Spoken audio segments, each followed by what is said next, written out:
Hallelujah. आप सबों को जय मसीह की।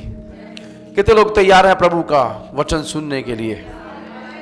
आमीन। कलाम कहते हैं सुनने के लिए समीप जाओ, और ये समय है हम प्रार्थना के साथ प्रभु की समीपता में आए। और सबसे महत्वपूर्ण समय आराधना के बाद वचन का ही है, जब हम परमेश्वर के वचन को सुनते हैं, समझते हैं और उसके अनुसार जीवन जीने का निर्णय लेते हैं, क्योंकि इस वचन के बिना हम मसीही जीवन की कल्पना नहीं कर सकते। और वचन कहता है, कलाम में लिखा है, आकाश और पृथ्वी टल जाएंगे परंतु मेरा वचन कभी नहीं टलेगा। हालेलुया। ऐसे वचन के लिए हम धन्यवाद दें। कितने लोग बाइबल लेकर आए हैं? क्यों ना अपनी बाइबल्स को हम अपने हाथों में थाम लें और हम हमेशा की तरह प्रभु के सामने घोषणा करें, कहें ये परमेश्वर का वचन है, इसमें मुझे आशीषित करने की, मुझे चलाने की, शुद्ध करने की, मेरा पथ दर्शाने की क्षमता है। और मैं इसे परमेश्वर का वचन मानकर, समझकर ग्रहण करता हूं, यीशु मसीह के नाम में। हालेलुया। आप में से कभी किसी ने किसी कंपटीशन में कभी हिस्सा लिया है? Competition is everywhere. आमीन। स्कूलों में भी परीक्षाएं रखी जाती हैं, और विशेष करके जब हम कंपटीशन शब्द सुनते हैं हमारे दिमाग में कुछ खेल आते हैं। और पिछले दिनों की मैं बात करूं तो भारत ने भी काफ़ी जीतें जो है करी, और विशेष करके हमारी जो क्रिकेट टीम है वुमेन्स की, वो भी जीत कर आए हैं। हालेलुया। और बड़ा ही अद्भुत लगता है। बेशक हमने वहाँ नहीं खेला, पर जो वो बहनें खेल रही थी, तो जब वो कप को लेकर आए, जब कुछ भी जो वो हासिल करती हैं इनाम के तौर पर, बड़ा अद्भुत लगता है। और सब भारतीय उनके साथ क्या मनाते हैं? आनंद मनाते हैं, क्योंकि वो जो कप उन्होंने जीता है, जब वो जो भी लेकर आए हैं वो सारे देश की महिमा के लिए है। पर वो बिना कड़ी तपस्या के, मेहनत के, संघर्ष के, खेल के नहीं हुआ। और संसार में हम देखते हैं कई प्रकार के खेल हैं, परीक्षाएं हैं, जिनमें से यदि इंसान होकर गुजरे तो जरूरी है कि वो कुछ इनाम प्राप्त करके आए। और जो इनाम पाते हैं, फिलहाल मैं उनकी बात नहीं करूंगा जो असफल हो जाते हैं, पर जो इनाम पाते हैं, हालेलुया, उनको विजय के दर्शाने के लिए, आदर के लिए कुछ ना कुछ देकर सम्मानित किया जाता है। पहले जमाने की बात करूं तो उन दिनों में मुकुट दिए जाते थे। यदि आप पुरातन समय की बात करें, विशेष करके जब आप यूनानी लोगों की बात करें, जहां से सारे ये खेल कूद शुरू हुए, जिन्हें हम ओलंपिक्स कहते हैं। ओलंपिक्स के बारे में कभी आपने पढ़ा है ना? सो ओलंपिक्स में सब लोगों को एकत्रित किया जाता है, पर इसकी शुरुआत होने के भी कई कारण हैं जिसमें अभी मैं नहीं जाऊंगा। पर इन दिनों में जब ये नया नया शुरू हुआ था, पुराने एथेंस की भी बात करूं, तो वहां पर कुछ मुकुट दिए जाते थे। और मुकुट वो होते थे फूलों के बने हुए, और इंसान के सर पे रख दिए जाते थे। वो मुकुट तो थोड़े समय के बाद मुरझा जाते थे, पर वो महिमा बनी रहती थी कि इस इंसान ने उस समय में इस गेम में जीत हासिल करी थी। हालेलुया। आमीन। सो आज कुछ विशेष चीजें मैं खुदा के वचन से आपके साथ बांटने जा रहा हूं। प्रार्थना के साथ बैठे। आइए सबसे पहले हम एक आयत को पढ़ें। प्रकाशित वाक्य उसका 4था अध्याय, उसकी 10वीं आयत की ओर मैं आपका ध्यान खींचूंगा। इससे पहले कि मैं आपको वो शीर्षक बताऊं जो आज आपके साथ मैं बांटने जा रहा हूं, इस आयत की ओर मैं आपका ध्यान खींचना चाहता हूं। यहां लिखा है, तब 2400 प्राचीन, टोटल 2400 नहीं, ठीक है, 24 प्राचीन सिंहासन पर बैठने वाले के सामने गिर पड़ेंगे। भविष्य की बात की गई है। The 24 elders fell down before him who is seated on the throne. जो सिंहासन पर बैठा है उसके सामने ये 24 पुरनिये जो हैं, वो प्राचीन जो हैं, वो गिर पड़ेंगे। और आगे लिखा है, उसे जो युगान युग जीवित है, जीविता है, क्या करेंगे? प्रणाम करेंगे। हालेलुया। आमीन। और जहां पर जो ये शब्द आता है फिर से, पिछले दिनों में भी हमने एक मीटिंग करी है देवनगरी में, कितने लोगों ने बरकत पाई वहां पर आकर। वहां पर भी मैंने ये बात करी थी कि जब वो कुड़ी यीशु के पास आया, उसने उसे आकर प्रणाम किया, पर जो सही शब्द है बाइबल बताती है उसने आकर उसकी आराधना करी थी। प्रोस्केनियो जो शब्द इस्तेमाल हुआ है, और यहां भी पूर्णिय न केवल प्रणाम कर रहे हैं। यदि ये प्रणाम शब्द भी आप लेंगे तो ये साष्टांग प्रणाम होगा, जब किसी के सामने आप नतमस्तक हो जाते हैं, ये जानते हुए समझते हुए कि जो व्यक्ति सामने बैठा है वो योग्य है सारे आदर के, सारी महिमा के, सारी स्तुति के, हालेलुया, सारे जलाल के। तो जहां पर ये जो 24 पूर्णिय जो भी कर रहे हैं उन्हें इस बात की समझ है, वो इसलिए नहीं कर रहे क्योंकि दूसरे कर रहे हैं, वो इसलिए कर रहे हैं क्योंकि वो जानते हैं। और आराधना यहीं से शुरू होती है, जब आप समझे और जाने। आमीन। हमारी आराधना तब तक संपूर्ण नहीं हो सकती जब तक हम स्वयं यीशु को जाने और समझे ना। आज बड़े सारे लोग कलीसियाओं में आते हैं पर यीशु को ना वो समझते हैं ना जानते हैं, और इसलिए कभी उसकी आराधना नहीं कर पाते। और मैंने आपसे कहा था कि यदि कोई व्यक्ति यीशु को प्रभु कहे पर उसकी आराधना करने में असफल है तो वो उस कोढ़ी से भी बदतर है। और बड़े सारे लोग यीशु को प्रभु करके तो समझते हैं, जब मानते हैं, पर आराधना करने में असफल हो जाते हैं। और आराधना तो केवल प्रभु की ही की जाती है। जब आप प्रभु कहते हैं उसका अर्थ यह है, प्रभु आप योग्य हैं मेरे जीवन को चलाने के, आप प्रभुता करने के योग्य हैं। Hallelujah. You are Lord because you have the lordship. हम अपने जीवन के प्रभु नहीं बन सकते, वो हमारे जीवन का प्रभु है। और यहां ये 24 प्राचीन जो हैं यही कर रहे हैं।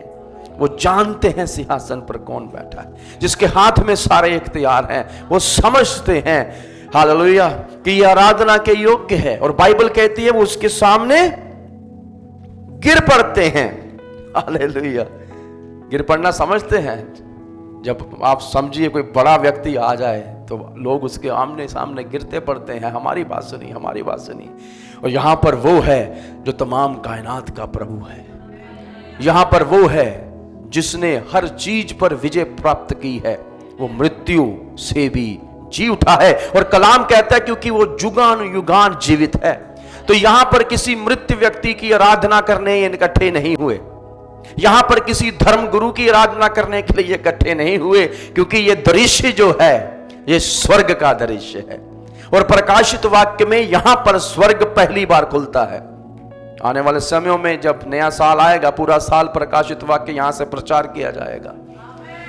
आमीन। तो ये पहली बार है जब स्वर्ग खुल रहा है प्रकाशित वाक्य में। और जैसे स्वर्ग खुलता है वहां पर हम क्या देखते हैं? मेमना। क्या देखते हैं? पूर्णिय उसकी आराधना कर रहे हैं। स्वर्ग का पहला दृश्य ही आराधना से भरा हुआ है, समर्पण से भरा हुआ है। हालेलुया। वो सामने जो सिंहासन पर बैठा है वो कोई आम व्यक्ति नहीं है, वो है जो प्रभु का प्रभु, राजाओं का राजा है। पूरी महिमा में सिंहासन से वो राज्य कर रहा है।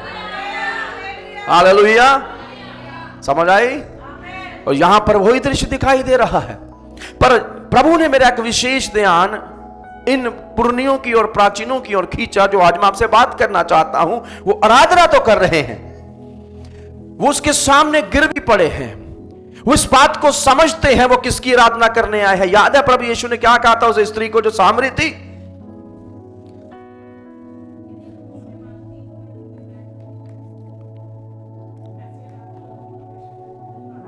हाँ, ऐसे आराधकों को परमेश्वर ढूंढता है जो आत्मा और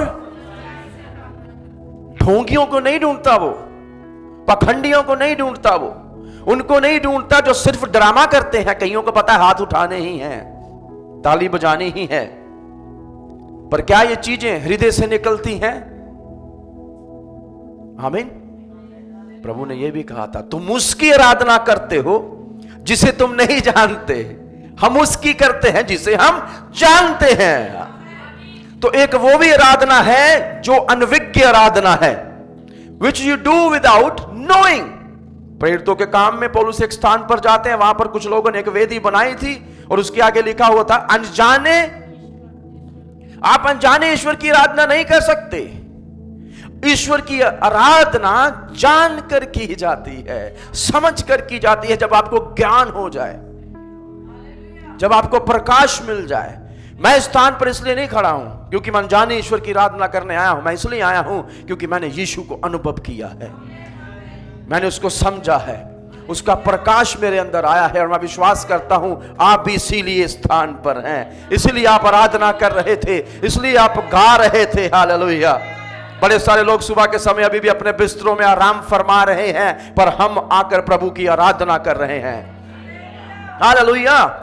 अब जो दृश्य जिसकी ओर मैं आपका ध्यान खींचना चाहता हूं, ये 24 हैं। विद्वानों की माने तो वो यूं कहते हैं 12 पुराने नियम के संत हैं और 12 नए नियम के, अर्थात 12 गोत्र हैं जो पूरे इज़राइल को दर्शाते हैं, 12 प्रेरित हैं जो संपूर्ण कलीसिया को दर्शाते हैं। आमीन। अब इस बात में थोड़ा मतभेद है क्योंकि यहां पर साफ नहीं है, पर एक बात पक्की है, ये पुराने नियम के हैं या नए नियम के हैं, ये प्रभु की आराधना करने के लिए आए हैं। Hallelujah. These are the people who are saved। ये वो व्यक्ति हैं जो धर्मी ठहराए गए हैं मेमने के रक्त के द्वारा, जिन्होंने अपनी गवाही और उसके रक्त के द्वारा विजय प्राप्त करी है, उसके वचन के द्वारा विजय प्राप्त करी है, और आज ये स्वर्ग में हैं। दूसरे शब्दों में चौथे अध्याय में जो कलीसिया है, मैं विश्वास करता हूं, मेरा यह मत है और एक बड़ी भीड़ जो प्रभु को मानती है कि चौथे अध्याय में कलीसिया स्वर्ग पहुंचाई जा चुकी है। दूसरे शब्दों में ये 24 प्राचीन हैं, ये कलीसिया को दर्शाते हैं। कलीसिया प्रभु की आराधना कर रही है। कितनों को समझ आया? आमीन। मैं विश्वास करता हूं 3 मत हैं। कुछ लोग कहते हैं कलीसिया उस महान सताव से गुजरेगी। 7 साल का एक सताव आने वाला है जिसको महाक्लेश का समय कहा जाता है, द टाइम ऑफ ट्रिबुलेशन, पीड़ा का समय, दर्द का समय, भयंकर समय, जिसमें से पहले 3.5 साल शैतान जो शत्रु है आकर शांति रखेगा, और आगे के 3.5 साल वो अपने आप को प्रकट करेगा और हाहाकार महाकाल होगा वहां पे, और बड़ी सारी वेदनाएं प्रभु भी भेजेगा, न्याय करेगा परमेश्वर। आमीन। मैं विश्वास करता हूं कलीसिया उस समय से नहीं गुजरेगी। आमीन। क्योंकि हमारे लिए प्रभु ने वो नहीं रखा। इस समय का सताव जो आने वाला है उसके सामने कुछ भी नहीं है जो हम प्रभु के लिए सह रहे हैं। आमीन। और कुछ वो लोग हैं जिनका मत है कि कलीसिया आधे ट्रिबुलेशन में से गुजरेगी, महासताव में से, और उसके बाद उठा ली जाएगी। और अंतिम मत यह है कि कलीसिया पूरे महासताव से गुजरेगी, उसके बाद उठा ली जाएगी। पर मैं विश्वास करता हूं कलीसिया महासताव से पहले ही उठा ली जाएगी। Rapture has to be done before the tribulation. आमीन। जो उठाया जाना है, लोग कहते हैं रैप्चर शब्द नहीं है, उठाया जाना तो है। और यदि आप बाइबल पढ़ें, इस स्थान पर जब मैं यीशु के फिर से आने की बात करता हूं, यीशु के वैसे कई आगमन व्यक्तिगत भी हैं, 3 प्रमुखता है। जब वो पहले आए, अब जब वो आएंगे सर्वप्रथम वो अपनी कलीसिया को लेने आएंगे। और ये जो आगमन होगा ये चोर के समान होगा। कैसे? यकायक यीशु प्रकट हो जाएंगे बिना बताए हुए। पर एक वो आगमन है जिसको हम बोलते हैं सर्वज्ञ, जो सब पर प्रकट होगा, ये कलीसिया पर प्रकट होगा। और लोग आपस में कहेंगे यार ये व्यक्ति मेरे पास ही था, ये कहां चला गया? आमीन। वो उठा लिया जाएगा। यीशु पृथ्वी पर नहीं आएंगे, यीशु शत्रु के स्थान पर आकर खड़े होंगे जो कि आकाश है। बाइबल कहती है वो वहीं से तुरी फूकी जाएगी, वो अपनी कलीसिया पुकारेगा, कलीसिया उठ जाएगी प्रभु की ओर, नीले आसमां के पार जाएंगे। मेरा यीशु रहता है, फिर हम नीले आसमां के पार चले जाएंगे। और ये चौथा अध्याय वही दृश्य है। हालेलुया। जब संसार में महाक्लेश महासताव हो रहा होगा, हम प्रभु की शांति में उसकी आराधना कर रहे होंगे। हालेलुया। और इसलिए यहां लिखा है वो पढ़ेंगे, वो करेंगे। पर यहां जो दृश्य है, इतना समझ आया? फिर उसके बाद एक बहुत बड़ा दृश्य वहां लिखा, प्रभु के पुत्र जो कलीसिया है, दूसरे आगमन में हम प्रभु के साथ आएंगे। तो मैं लोगों से कहता हूं उठाए नहीं गए तो आएंगे कैसे? तो पहले उठाए जाएंगे, फिर ही प्रभु के साथ हम 1000 साल का राज्य करने आएंगे, जिसको मिलेनियम एज कहा जाता है, 1000 साल का समय। और मैं विश्वास करता हूं ये होगा। I take it literal. Bible कहती है होगा तो होगा। आमीन। कुछ लोग कहते हैं अभी चल रहा है। मैंने कहा जी नहीं, वैसे हम कहां राज्य कर रहे हैं अभी। जब वो समय आएगा कलीसिया राज्य करेगी, दुख दर्द नहीं होंगे, पैसों की भी कमी नहीं होगी। Praise the Lord. सारी जमीन अपनी होगी। हालेलुया। तो ये कलीसिया प्रभु की आराधना कर रही है, प्रणाम कर रही है। पर सबसे बेहतरीन पता क्या है? इनकी आराधना बिना कीमत भरे नहीं है। मैं अक्सर लोगों से कहता हूं, यदि आपकी आराधना में आप कुछ कीमत चुका नहीं रहे, वो आराधना नहीं है। आपकी आराधना आपको थोड़ा दर्द देनी चाहिए। Your worship must cost you something. If that is not happening,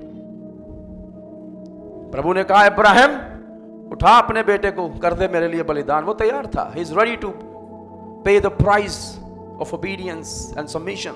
वो तैयार था। आमीन। और यहां पर ये भी एक कीमत भर रहे हैं, पर यहां पर परमेश्वर ने इनको कहा नहीं है ये करो। ये इसलिए कर रहे हैं क्योंकि ये जानते हैं, ये समझते हैं कि जो सामने है वो योग्य है सारी आराधना के, वो योग्य है सारी महिमा के, वो योग्य है कि जो भी मेरे पास है यदि मैं सब भी चढ़ा दूं तो उसकी जलाल और महिमा के आगे कम ठहरेगा। पर मैं कोई कमी नहीं छोड़ूंगा। वट एवर आई हैव, मैं उसको चढ़ाऊंगा और उसकी आराधना करूंगा। और इसलिए आगे लिखा है, और वे अपने अपने मुकुट सिंहासन के सामने ये कहते हुए डाल देंगे, हे हमारे प्रभु और परमेश्वर। हे हमारे प्रभु। थॉमस ने यही कहा था। कुछ लोग बोलते हैं कहां पर है बाइबल में? थॉमस कह रहा है, उसने यही नहीं कहा हे मेरे नबी, हे मेरे धर्मगुरु, या हे मेरे नबी, हे मेरे शिक्षक। वो कहता हे मेरे प्रभु, हे मेरे परमेश्वर। हालेलुया। ये है जो आप अंगीकार करते हैं। और यहां ये अंगीकार कर रहे हैं, तू ही महिमा और आदर और सामर्थ्य के योग्य है, हम नहीं हैं। प्रभु जी आप हैं, क्योंकि आप ही ने सब वस्तुएं सिरजी और वे तेरी ही इच्छा से थी और सिरजी गई।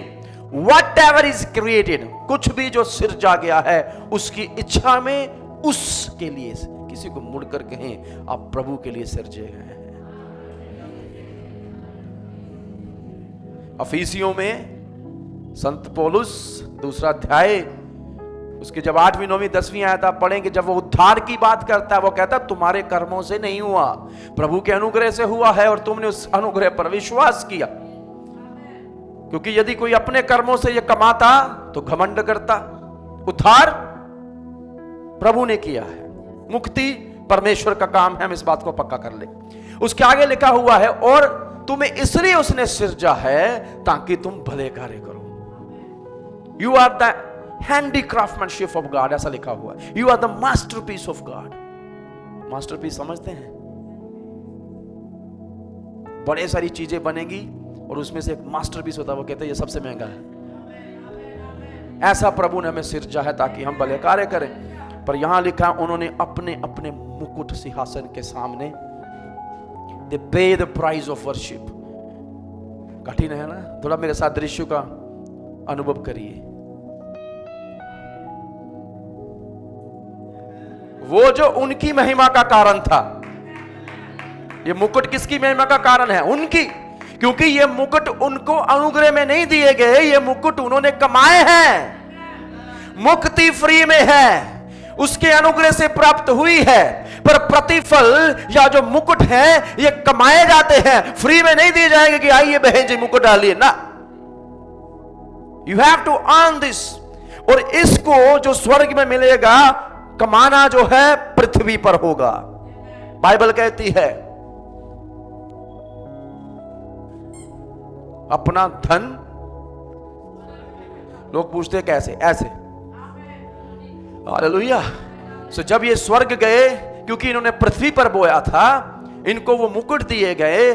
और इनके पास स्वर्ग में जब सच्ची आराधना हो रही है, जो अनंतता के लिए होगी, चढ़ाने के लिए कुछ है। Think about it with me. मेरे साथ थोड़ा सोचें। कुछ लोग बोलते स्वर्ग पहुंच जाए, मैंने बेटा खाली सर पहुंच गया, चलाएगा क्या? यहां पर संपूर्ण पुरनीय अपने अपने मुकुटों को उतार कर प्रभु के चरणों में अर्पित कर रहे हैं। हालेलुया। इंसान सब कुछ दे सकता है, अपनी महिमा नहीं देता किसी को। अपनी इज्जत को भूलकर वो अपने प्रभु की इज्जत कर रहे हैं, अपनी महिमा को त्याग कर। आपको पता है एक बड़ा सिंहासन लगा, उसके सामने इनके भी छोटे सिंहासन हैं, वहां से उठ खड़े हुए। और आजकल तो हम सिंहासन छोड़ते ही नहीं हैं। थोड़ा जाग जाए आज, नहीं तो मैं आकर जगा दूंगा। मेरे सामने चेष्टा मत करिएगा आंखें आज बंद करने की। शैतान आपके साथ ही आया है। तारारू तारारारारू, दिस इज नॉट गेत्सेमनी। आज ये गेत्सेमनी बगीचा नहीं है जहां आप सो जाएंगे, ना आप यीशु की कब्र पर आए हैं। हम जीवते प्रभु के सामने हैं। माफ कीजिएगा मुझे, हाँ कई बार जगाना पड़ता है कलीसिया। पौलुस भी रो रहा है, हे सोने वाले जागो। मैं पत्रियों पे पत्रियां लिख रहा हूं, तुम जाग ही नहीं रहे। मैं जेल में बैठकर प्रभु की आराधना कर रहा हूं, तुमसे आजादी से नहीं हो रही। मैं जेल में बैठकर आनंद कर पा रहा हूं, तुम्हारे पास सब कुछ है, गाड़ी घोड़े बैंक बैलेंस, फिर भी रो रहे हो। हालेलुया। कुछ सीखना चाहिए हमें प्रभु के लोगों से। आमीन। चलिए मैं आगे बढ़ूंगा, मेरे पास समय कम है। उन्होंने अपने मुकुट प्रभु को चढ़ा दिए। आमीन। और आज मेरा संदेश यही है, आप प्रभु को क्या चढ़ाएंगे? आमीन। प्रभु को क्या चढ़ाएंगे? विशेष करके मुख्यतः आज मैं आपसे उन 5 मुकुटों की बात करूंगा जिसके बारे में बाइबल बताती है। कितने लोग मेरे साथ हैं? हालेलुया। पर उससे पहले कि इस मुकुट में मैं जाऊं, दूसरा कुरिन्थियों 5:10 पढ़ते हुए हम आगे बढ़ेंगे।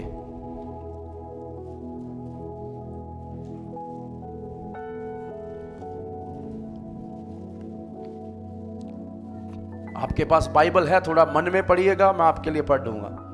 क्योंकि अवश्य है कि हम सब का हाल मसीह के न्याय के आसन के सामने खुल जाए। हालेलुया। अब उस चौथे अध्याय के याद करिए। कलीसिया प्रभु के सामने है और हम सब का हाल प्रभु के सिंहासन के सामने खुलेगा। जो भी हमारा हाल है, whatever we have done on earth will be revealed that day। जो कुछ पृथ्वी पर हमने बोया, काटा है, किया है, जिस मनसा से किया है, जिस मंतव्य से किया है, सब खुलेगा। आमीन। इसलिए मसीहियों खबरदार हो जाओ। बेशक दंड की आज्ञा नहीं है, पर न्याय जरूर होगा। आमीन। अब किसी ने आमीन नहीं कहा। कोई नहीं चाहता किताबें खुले हमारी। पुरानी किताबें खुल गई तो क्या होगा? हम दूसरों की किताबें खोलने में बड़ी रुचि रखते हैं। वो ऐसा है, वो ऐसा है, वो ऐसा है। मैं कदी कदी अपनी पोथी भी खोल के वेख्या कर, तेन दूजे ते तरस आवेगा फिर। आमीन। कई बार अपनी तरफ भी देख लेना चाहिए। इसलिए मसीह यीशु ने कहा था, दूसरों की आंख का तिनका तो हमें दिखता है, हमारा लट्ठा हम नहीं देखते। और मैंने एक शायरी लिखी थी छोटी सी, मैं वो चले मेरी आंखों का तिनका निकालने, अपनी आंखों का लट्ठा निकालना भूल गए।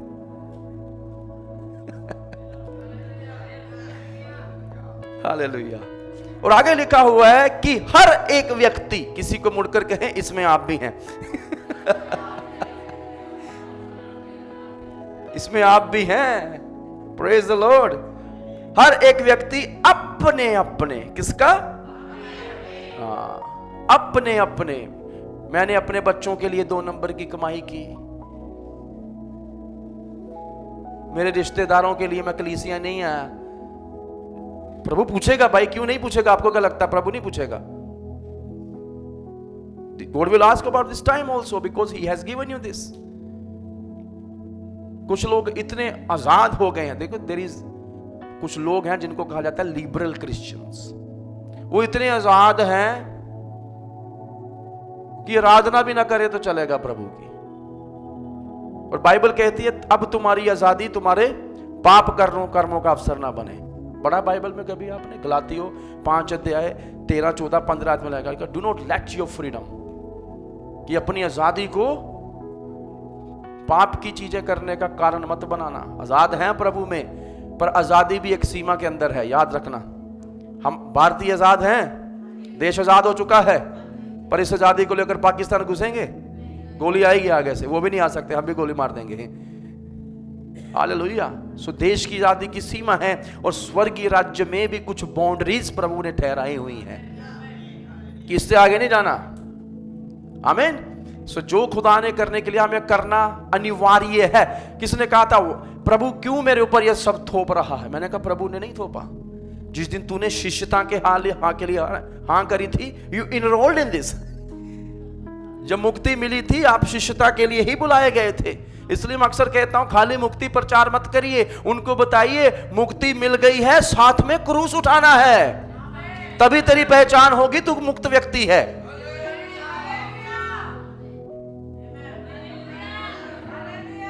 है कि नहीं? मान लीजिए आपको आर्मी में ले लिया गया और आप कहे ना जी ना मैं वर्दी नहीं पानी, मैं नहीं यूनिफॉर्म पहननी, मैंने नहीं बंदूक उठानी, खबरदार अगर मुझे 5 बजे सुबह उठाया तो नो ड्रिल्स। हाँ, I am enrolled because I am capable, now don't ask me anything ना। इस तरह से नहीं होता। हालेलुया। हर एक जो क्षेत्र है उसकी अपनी एक प्रक्रिया है और खुदा के राज्य की भी अपनी एक प्रक्रिया है। Now we cannot say no to God। और मैं कई बार सोचता हूं मैंने तो पंगा भी ले लिया प्रभु को हाँ करके। Sometimes I feel like that, but then I felt blessed also। इसी बात में मुझे आनंद भी आता है कि मुझ जैसे को खुदा ने अपनी सेवा के लिए अलग करके रखा है। I'm not worthy। जब आप प्रभु को देखेंगे ना उस दिन सिंहासन पर 4 अध्याय में, जितनी मर्जी सेवा की हो, जो मर्जी करके आए हो, उस दिन आपको एक चीज और समझ आएगी कि मैंने अपनी क्षमता से कुछ किया ही नहीं। इसलिए तो मुकुट उठा, पहले पाले ने बड़े तरीके ना, मेरा मुकुट पाली देखा मेरा, हीरे लगे इसमें, नीलम लगा इसमें, और जैसे ही सिंहासन की तरफ ध्यान गया सबने मुकुट उतार दिए कि ये हमने अर्जित तो किए हैं प्रभु पर तेरे अनुग्रह के बिना नहीं। That will be the scene in heaven। आमीन। कितनों को समझ आई?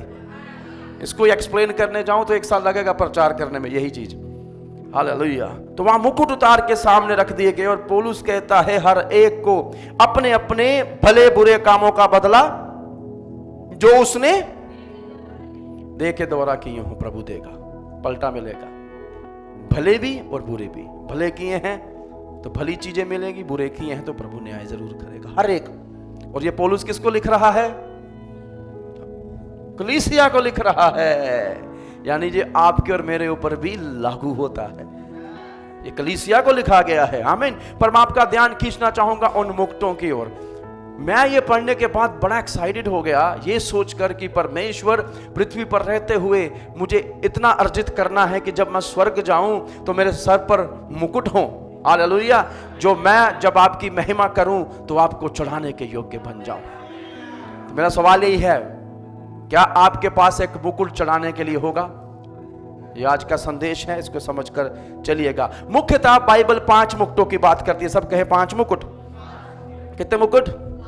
5 मुकुट। आज हम इनकी बात करेंगे। आइए सबसे पहले मुकुट की ओर चलें और देखें कि मैं इसको कैसे कमा सकता हूं। आमीन। कि उस दिन मुझे मिले और ये मुकुट के फायदे क्या हैं और ये मुकुट मुझे क्यों कमाना है। आइए खुदा के कलाम की ओर चले, मेरे साथ खोलिए याकूब उसका 1 अध्याय और उसकी 12 आयत। कोई एक व्यक्ति पढ़िए कलीसिया में से।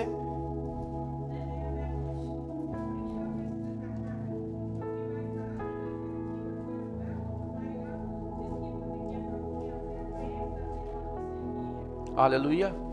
जिसकी प्रतिज्ञा खुदा ने अपने प्रेम करने वालों से की है। और इस मुकुट का क्या नाम है? हाँ, नहीं पढ़ा ना वो, आपने छूट गया। जीवन का मुकुट। सब कहें जीवन का मुकुट। अब ये जीवन का मुकुट किनको दिया गया है? जो परीक्षा में स्थिर रहकर जय प्राप्त करेंगे। They will get the crown of life। पर उन्होंने परीक्षा में स्थिर कैसे रहे, ये सवाल है। परीक्षा आएंगी जीवन में, और जब परीक्षाएं आती है ना, यकीन मानिए कई बार हमारा दिल परमेश्वर के लिए भी कड़वा हो जाता है। हमारे जीवन में कड़वाहट आ सकती है जब परीक्षाएं आएंगी। प्रभु ऐसी परिस्थिति में से मैं क्यों गुजर रहा हूं, कब मेरा ये दुख या दर्द खत्म होगा। प्रभु क्या आप देख नहीं रहे? पर बाइबल कहती है, याकूब कहता है धन्य है वे जो परीक्षा में स्थिर रहते हैं। वो कहता है परीक्षा तो आएंगी, सवाल ये है तू स्थिर रहेगा कि नहीं रहेगा। पर जो स्थिर रहेगा परमेश्वर उसको उस दिन वो जीवन का मुकुट देगा। पर वो कहता है ये विजय कैसे आएगी? जब तेरे अंदर परमेश्वर का प्रेम होगा। Hallelujah. Only the love of God can keep you then. जो परीक्षाएं आएंगी, यदि आपके अंदर परमेश्वर के प्रति प्रेम नहीं है तो आप कड़वे हो सकते हैं, पर यदि आपके अंदर प्रभु के लिए प्रेम है, आप परीक्षा में स्थिर रह पाएंगे। मेरे जीवन में बड़ी परीक्षाएं हैं, आज भी हैं, पर जब जब मैं प्रभु के प्रेम को याद करता हूं जो उसने मुझे किया है, मैं कहता हूं प्रभु इन दुखों, कष्टों, परीक्षाओं के, हालेलुया, जब मैं तेरे प्रेम के साथ इसकी तुलना करता हूं, ये कुछ भी नहीं है। आपने मुझसे प्रेम किया है और मैं जानता हूं आप ही मुझे अनुग्रह देंगे कि मैं इसमें से निकल भी जाऊं। हालेलुया। आपके अंदर वो कड़वाहट नहीं आएगी जब आप प्रभु से प्रेम करने वाले व्यक्ति हैं। वो प्रभु का प्रेम ही है हमें। पौलुस कहता है the love of God compels us. ऐसा नहीं है कि हम तुम्हें ये बार बार, वो कहता है हमें शर्मिंदगी नहीं होती। हमें क्यों नहीं होती? क्योंकि प्रभु का प्रेम हमें विवश करता है कि बार बार हमें तुम्हें चेताएं कि उसने तुम्हारे लिए क्या किया है। इसलिए पौलुस की पत्री वो कहता है प्रभु की बेनती याद दिलाकर, दया याद दिलाकर जो उसने तुम्हारे लिए किया है। पौलुस का आजीवन इसी बात के इर्द गिर्द घूमता है। आमीन। और यूहन्ना ने तो पूरा प्रेम पर ही लिख दिया, और इसलिए उसको अपोस्टल ऑफ लव भी कहा गया है, प्रेम का एक प्रेरित, क्योंकि उसने प्रभु के प्रेम के बारे में बहुत लिखा। अब याकूब जो है वो प्रभु का भाई है, नए नियम का पहला पास्टर है, यरूशलेम कलीसिया का एक पुरनिया, एक अगुआ है, लीडर है। ये जब तक यीशु जीवित थे उसने कभी यीशु पर विश्वास नहीं किया, पर एक दिन जब अपने ही भाई को, जिसको उसने क्रूसित होता हुआ देखा, जो वहां पर बलिदान हो गया था, 3 दिन के बाद अपनी आंखों के सामने जीवित देखा, उसने अपना जीवन प्रभु को दे दिया, आश्चर्यचकित होकर कि यही प्रभु है। अब वही याकूब ये पत्री लिखता है। आमीन। और उसकी पत्री का जो शीर्षक है, जैसे ही वो शुरू करता है, कहता है हे मेरे भाइयों, जब तुम नाना प्रकार की परीक्षाओं में, हालेलुया। मैंने सोचा प्रभु ने याकूब से नए नियम की पहली किताब लिखवाई, लगभग AD 40-45 के बीच की बात है ये। और पत्री लिखवाने के बाद जो सबसे पहली चीज प्रभु अपनी कलीसिया को कह रहा है, वो कह रहा है परीक्षाएं।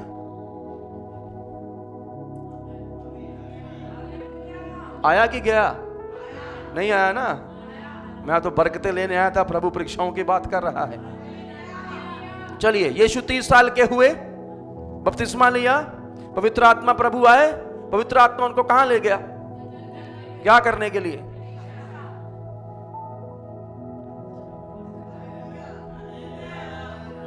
If you are a Christian, a true Christian, a real Christian, radical Christian, accept and expect some trials and temptation in your life. मसीही हैं, असली मसीही हैं, तगड़े मसीही हैं, गंभीर मसीही हैं, तो तैयार रहे। कुछ परीक्षाएं और मोहजाल आपके जीवन में जरूर आएंगे। और बाइबल कहती है परमेश्वर किसी को परीक्षा में नहीं डालता, पर यदि वो लेकर भी चले किसी को, तो वो खुद उसका निकास करता है। और अभी तक किसी को मुड़कर कहिएगा, अभी तक तुम ऐसी परीक्षा में नहीं पड़े जो तुम्हारे सहने से बाहर हो। God is not unjust, अन्यायी नहीं है वो। Hallelujah. If he is leading you through, यदि वो तुझे उस परीक्षा में से लेकर चल रहा है, वो निकास भी करेगा। पर सवाल ये है, क्या तू परीक्षा में स्थिर रहेगा? और सिर्फ एक चीज स्थिर रख पाएगी, वो पैसा नहीं है। कुछ लोग कहते हैं पैसा आएगा। मैं आपको बताऊं, बड़े पैसे वाले भी प्रभु को छोड़ गए। प्रभु आप मुझे ब्लेस करें, प्रभु ने ब्लेस किया, वो प्रभु को ब्लेस करके गया। बाय, धन्य है यीशु का नाम, और मैं जा रहा हूं। मैं नहीं कह रहा हूं पैसा बुरा है, मैं ये बोल रहा हूं, इसलिए कलाम कहता है, यीशु ने कहा था धनी का परमेश्वर के राज्य में प्रवेश करना कठिन है, क्योंकि उसका प्रभु प्रभु नहीं पाएगा। पैसा उसका प्रभु है। वो पैसे के लिए जीता है, पैसे के लिए श्वास लेता है। पैसे आते रहे उसकी श्वास चलती है, पैसे आने बंद हो जाए उसका ट्राइग्लिसराइड्स बढ़ जाता है।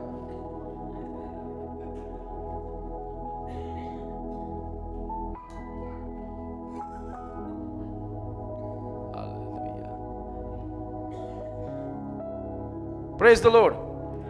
तो ये कहता है it is the love of God. आमीन। सो हमें परमेश्वर से वो ताकत प्राप्त होती है जब उसके प्रेम में हम चलते हैं, कि वो हमें अपने जीवन के कठिन समयों में से भी निकाल कर ले चले। हालेलुया। आमीन। और ये मुकुट हमें तब मिलेगा भाई बहन, जब हम मृत्यु तक वफादार रहेंगे। कहां तक? जीवन का मुकुट, मृत्यु तक वफादार है ना। आमीन। और ये मुझे कहां से मालूम हुआ? प्रकाशित वाक्य 2:10 जी, कलीसिया मिलकर पढ़िएगा 2:10 प्रकाशित वाक्य।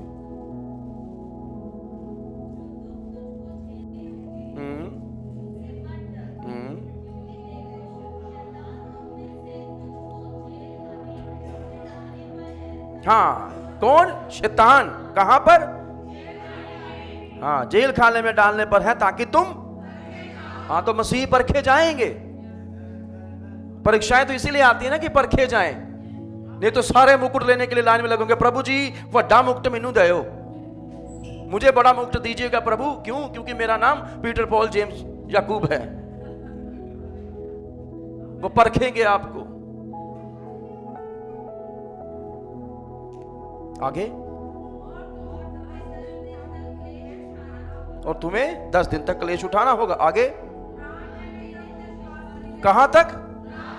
प्राण दें, जब तक प्राण छूट ना जाए। प्रभु यीशु की जय, प्रेज द लॉर्ड, हालेलुया। तो मैं तुझे जीवन का मुकुट दूंगा। जिसके कान हो वो सुन ले। आत्मा कलीसियाओं से क्या कहता है? जान देने तक, प्राण देने तक विश्वासी रहे तो मैं तुझे जीवन का मुकुट दूंगा।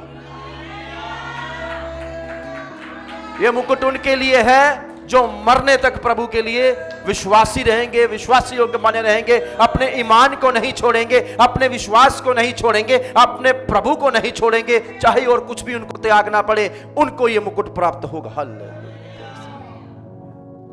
आमीन। और इस मुकुट को प्राप्त करने के लिए हमें प्रभु से अपने से ज्यादा प्रेम करना है, मरकुस 8:35 के आधार पर। हालेलुया जी, पढ़िए कोई जल्दी से।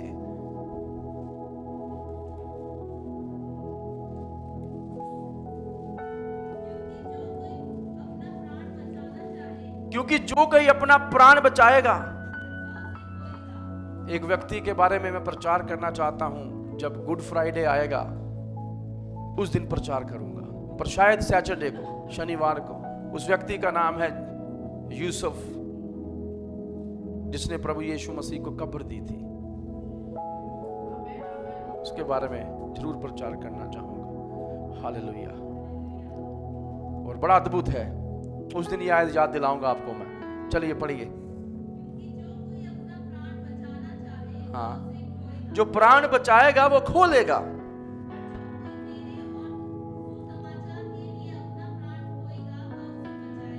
हाँ, वो उसे, जो सुसमाचार और मेरे लिए अपना प्राण खोएगा।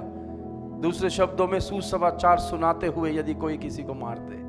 बड़े लोगों ने उस पहली सदी से लेकर अब तक यीशु मसीह के सुसमाचार के लिए अपने प्राणों की आहुति दे दी। भारत में भी प्रभु यीशु का वो चेला आया था जिसका नाम थॉमस था, उसको यहीं पर मार दिया गया था। और उसके बाद कईयों ने अपना जीवन दिया, कईयों की जीवन लीला समाप्त कर दी गई। वो शहीद हुए प्रभु यीशु के लिए। क्यों? क्योंकि वो जानते थे कि यदि वो अपने प्राण प्रभु के लिए और सुसमाचार के लिए खोएंगे, एक दिन जब प्रभु आएगा बादलों पर, वो लेकर जाएगा स्वर्ग में, उनको जीवन का मुकुट प्राप्त होगा और फिर उनसे वो मुकुट कोई छीन नहीं पाएगा। हालेलुया। आमीन। आप चाहते हैं कि ये मुकुट आपको मिले? उसमें क्वालिटीज लिखी हैं। प्राण देने तक विश्वास योग्य रहे। आमीन। और सुसमाचार के लिए जीना। और यदि प्राण खोगे सुसमाचार के लिए तो जीवन का मुकुट हमें प्राप्त होगा। आइए दूसरे मुकुट की ओर चलें। पहला थिस्सलुनीकियों उसका 2 अध्याय, उसकी 19 और 20 आयत।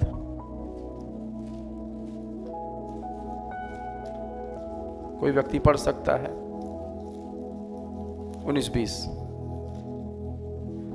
पहला थिस्सलुनीकियों 2 अध्याय, उसकी 19 और 20 आयत की ओर ध्यान दीजिए जी।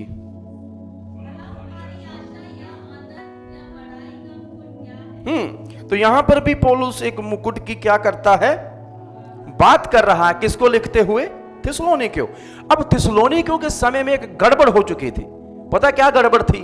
झूठे शिक्षक उठ खड़े हुए थे। और ये झूठे शिक्षक पता कौन है? जो मसीही बन चुके हैं। और ये आकर लोगों को पता कैसे भरमा रहे हैं, ये कह रहे हैं यीशु तो आकर चला गया, तुम रह गए।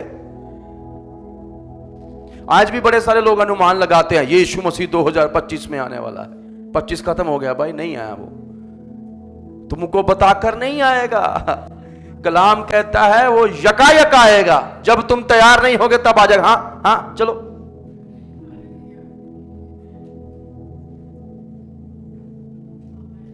मेरा कई बार दिल करता है कि किसी दिन प्रचार किसी और को देकर नोट करूं कौन कौन नहीं आया और उसी समय उनके घर में छापा मार दूं।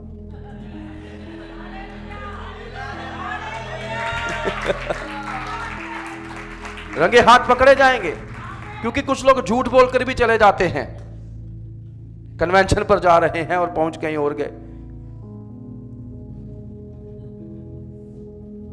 उन्होंने लग गया पादिशाह, पता नहीं लगना। मैंने कहा मुझे बताएंगे भी नहीं तब भी चलेगा, मुझे बताकर गई क्यों? जहां मर्जी जाओ, चरवाहा देख रहा है आपको, इसलिए पवित्र आत्मा दिया गया आपके साथ रहे। जहां जहां तू जाता है, जाती है, जो जो करती है, करता है, पाप वाला हो या पुण्य वाला हो, झूठ बोला है सच, पवित्र आत्मा वही था। क्या लगता है कौन गवाही देगा उस दिन?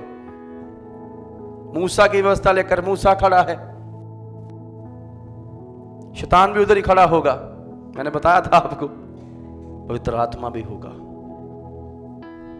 और इसलिए बाइबल कहती है पवित्र आत्मा को शोकित ना करो।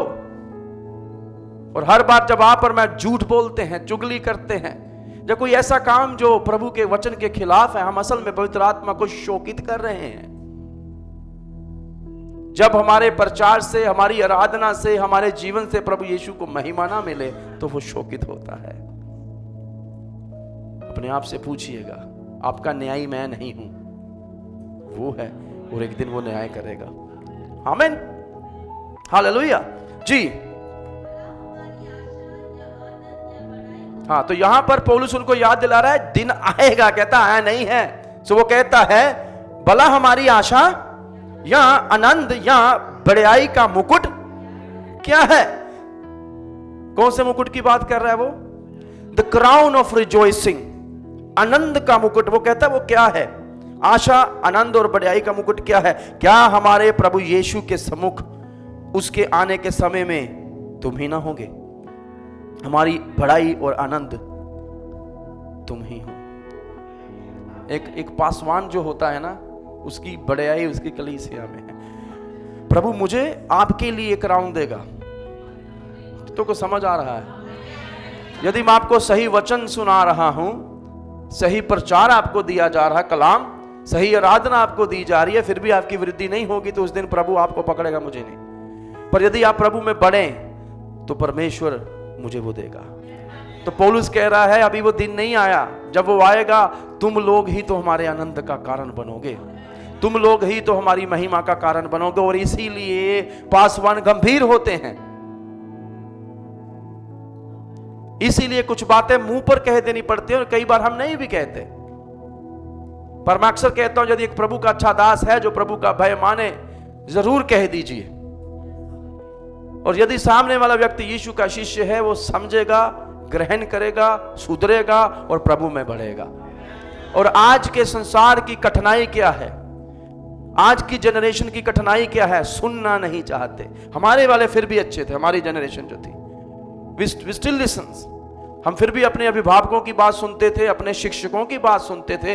अभी हम उस जमाने में हैं जहां पर कोई किसी की बात नहीं सुनता, पर प्रभु कहता है जिसके कान हो वो फिर भी सुन ले। आमीन। सो यहां पर वो उस मुकुट की बात करता है जो आनंद का मुकुट है। और ये कौन सा मुकुट है? जो उनको दिया जाएगा जो आत्माएं जीतने वाले हैं। आमीन। द सोल विनर्स क्राउन किनको दिया जाएगा? जो आत्माएं। हालेलुया। अभी जब मैं ये सवाल आपके सामने रख दूं, कितने कितने साल हमें प्रभु में हो गए, क्या आपने कोई एक आत्मा जीती? कहां है वो? आपने कोई एक आत्मा जीती? आपने कोई एक आत्मा जीती? आपने कोई एक आत्मा जीती?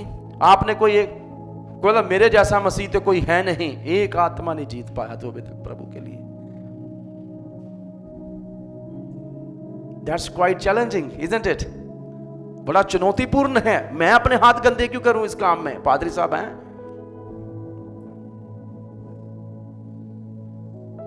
हम साफ मसीहत चाहते हैं, साफ साफ सुरक्षित मसीहत, जहां पर प्रभु के बारे में बोलना भी ना पड़े। और कुछ लोग तो शर्मा जाते हैं ये कहते हुए कि हम यीशु मसीह को मानते हैं। बाइबल में कुछ ऐसे शिष्य हैं जिनको गुप्त कह दिया गया है, गुप्त शिष्यता। मैं विश्वास करता हूं गुप्त शिष्यता नाम की कोई चीज, कुछ स्थानों पर लोग गुप्त रीति से मानते हैं प्रभु को क्योंकि जान का खतरा है, पर एक ना एक दिन तो सामने आना ही पड़ेगा। वो दिन साबित करेगा हम कहां पर खड़े हैं। और मैं नहीं जानता वो दिन जब आपके और मेरे जीवन में आएगा तब हम क्या व्यवहार करेंगे। उस दिन को मैं प्रभु के हाथों में सौंपते हुए, डरते हुए, कांपते हुए प्रार्थना करता हूं प्रभु कि मेरे मुख से कभी तेरा इंकार ना हो।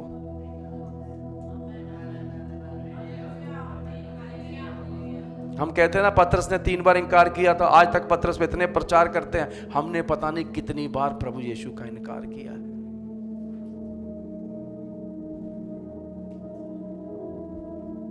मैं ऐसा विश्वास करता हूं जितनी बार इंकार किया उतनी बार इकरार भी करें।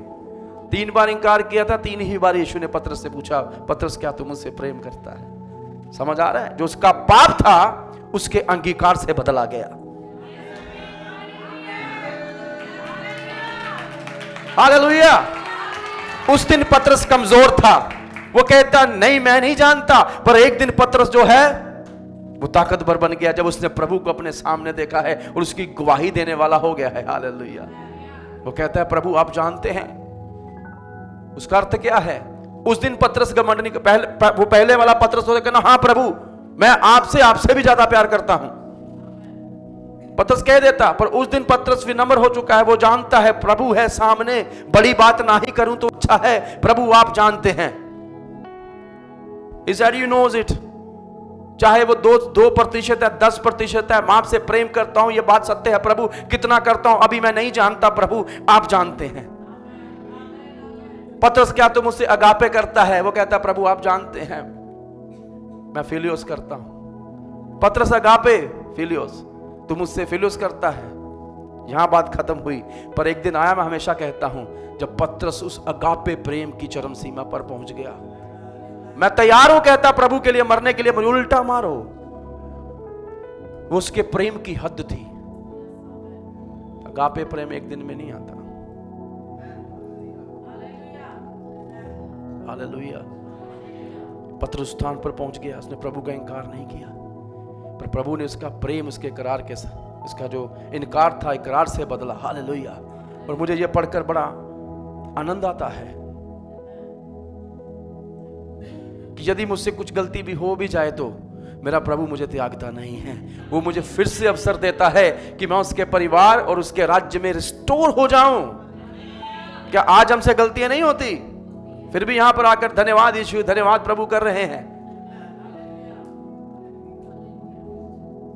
अभी भी हम कोशिश ही कर रहे हैं, सिद्ध नहीं हो रहे, पर कोशिश करना कभी ना छोड़े। क्योंकि आज भी जब मैं पीछे मुड़कर देखता हूं, मैं वो व्यक्ति नहीं हूं जो हुआ करता था।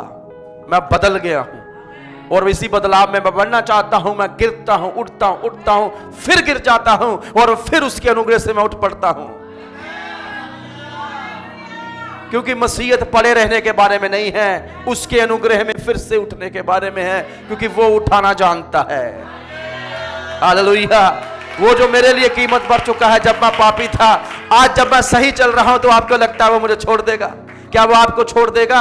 एक दिन जब आप और मैं उसे जानते नहीं थे तब बलिदान हो गया। अब तो हम जानते हैं, उससे प्रेम करते हैं, उसके लिए जी रहे हैं, वो नहीं चाहते आगे का।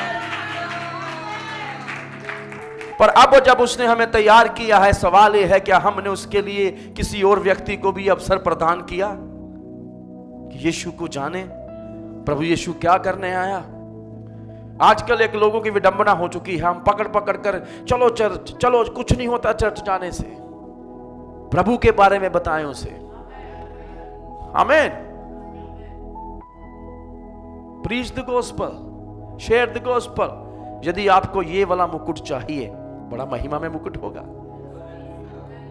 आमीन। सोल विनर्स, किसी दूसरे व्यक्ति को जिसने प्रभु के पास लाया उसको ये मुकुट दिया जाएगा। अब यहां गिनती नहीं लिखी हुई, खुशखबरी ये है 1 2 3 4 जीना। बाइबल तो ऐसा बताती है। चलिए थोड़ा इसकी गहराई में जाएं। और कितने लोग मेरे साथ हैं जो दूसरों को प्रभु के पास लाएं और वो प्रभु को ग्रहण कर लेते हैं। पर सवाल ये है, ये मुकुट जीतना क्यों है? क्योंकि एक नाश होने वाले व्यक्ति को जीत लेना बड़ी अद्भुत बात है। आमीन। मेरे लिए कोई पढ़िएगा नीति वचन 11:30। और एक दूसरा व्यक्ति जो है वो याकूब 5:20 निकाल ले। और एक तीसरा व्यक्ति जो है वो लूका 15:10 निकाल ले। और एक चौथा व्यक्ति जो है वो दानियल 12:3 निकाल ले।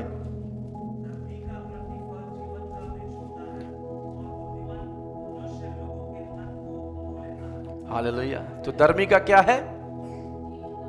पूरी पढ़िए, आप रुक गए। धर्मी का प्रतिफल क्या है? जीवन का वृक्ष होता है। और बुद्धिमान व्यक्ति लोगों के मन को मोह लेता है। हम धर्मी हैं तो हमारा प्रतिफल जीवन का वो वृक्ष है जो प्रभु यीशु मसीह है। आमीन, आमीन। और जो बुद्धिमान व्यक्ति है जो प्रभु को ग्रहण कर चुका है वो दूसरों के उद्धार का कारण बन जाता है, दूसरों को मोह लेता है। कितनों को समझ आ रहा है? Your righteousness must effect other. आपकी धार्मिकता दूसरों को भी प्रभावित करनी चाहिए, वैसे ही जैसे मनुष्यों की पाप, गुनाह, बुरी चीजें, नकारात्मकता दूसरों को प्रभावित करती है। आपके अंदर जो मसीह की सकारात्मकता है वो दूसरों को प्रभावित करनी चाहिए कि वो आपसे पूछें कि आप दुख में थे पर आपके चेहरे पर नूर था, आप बीमारी में थे पर आपने एक बार भी नहीं कहा मैं चंगा नहीं, आप कह रहे थे प्रभु चंगा करेगा। और कुछ तो मृत्यु छैया पर थे, उन्होंने कहा मेरे लिए अभी भी एक धन्य आशा है। ऐसा कोई वो व्यक्ति नहीं कह सकता जिसके अंदर विश्वास ना हो प्रभु के, वही कह सकता है जो विश्वास से भरा हुआ है, जो धर्मी है। दूसरों के अंदर प्रभाव उत्पन्न करना, हम बुरी बातों के लिए प्रभाव उत्पन्न कर देते हैं दूसरों में कि नहीं। अभी कलीसिया का विरोध करना हो, आप 4-5 लोग आराम से धर्मी दिखने वाले हैं आपके साथ हो जाएंगे, आओ विरोध करें। पर यदि जो चीज खराब है उसको सही करना हो तो 2 हाथ भी आगे नहीं आते। आते हैं कि नहीं? कलीसिया में बंदगी थी, कितने लोगों ने पूछा कि कुछ काम तो नहीं है, गली में बंदगी कर रहे हैं, थोड़ा तंबू लगा लें आकर। हम आराम से आते हैं, हम गाने बजाने, खाने पीने, प्रेज द लॉर्ड। बंदगी में पहुंच गए, पादरी साहब बहुत बड़ी बात है। If you haven't asked it, कुछ लोगों ने छुट्टियां ली स्कूलों से पर वहां पहुंचा कोई नहीं काम कराने। क्यों? क्योंकि वो पर्सनल बंदगी है, व्यक्तिगत बंदगी कुछ नहीं होती। जब एक बंदगी करवाई जा रही थी हमें भी पूछना चाहिए था। पीछे पढ़ा था क्या लिखा था? The new covenant fellowship presents. वहां नहीं लिखा हुआ था गिल्स फैमिली प्रेजेंट्स। हमने उन बातों में प्रभु को महिमा दी। प्रचार मैंने किया पर पीछे मेरा नाम नहीं था। हालेलुया, क्योंकि हम प्रभु के नाम को ऊंचा उठाने हैं।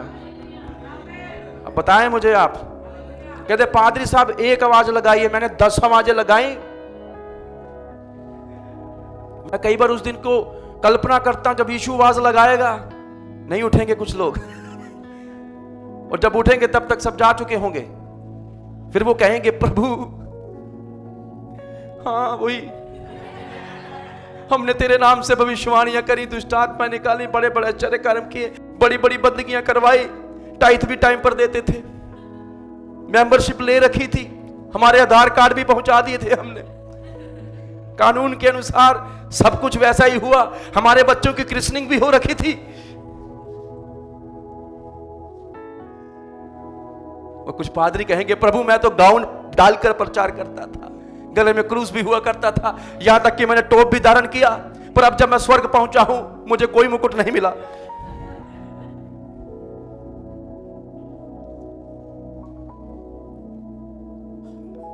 कितना गंभीर है ना।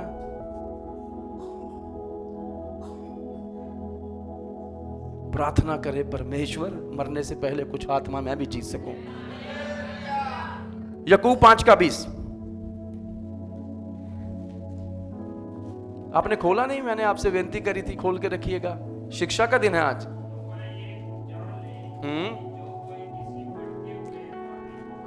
हाँ, जो कोई भटके हुए पापी को फेर लाए। हम क्या करते हैं, जो भटका हुआ उसे और भटका देते हैं। हाँ हाँ, ऐसे ही कहा होगा।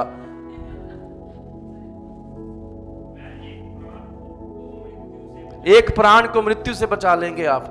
आपको पता है कुछ लोग जो इस कलीसिया से टूट गए या चले गए, उन्होंने क्या कहा आपके बारे में, कोई एक व्यक्ति भी आगे नहीं आया हमारा मेल मिलाप करवाने के लिए। मैंने कहा दैट इज सैड। अनेक पापों पर यू वॉर अगेंस्ट सिन। कोई व्यक्ति गिर चुका है, पाप में है, और यदि आप उस व्यक्ति को समझाकर कि ऐसा नहीं था, वो आपसे प्रेम करते हैं, प्रभु आपसे प्रेम करता है, आप पाप छोड़ दीजिए, आप पाप में हैं, आपको कोशिश करना चाहिए, और यदि आप ऐसे को संभाल लें, उसको प्रभु में वापस ले आए, मानो आपने फिर से उसको जीत लिया है, और आप अनेकों पापों पर पर्दा डाल देंगे। अर्थात उसके पाप क्षमा हो जाएंगे, अर्थात वो बचाया जाएगा, अर्थात जो पाप वो आगे करने वाला होगा उस पे से भी बच जाएगा वो। This is our responsibility to restore people back. पर हम क्या करते हैं, हम सुन लेते हैं, कई लोग ऐसे, मैंने हाँ हाँ हाँ ऐसे ही कहा होगा, जरूर जरूर जरूर।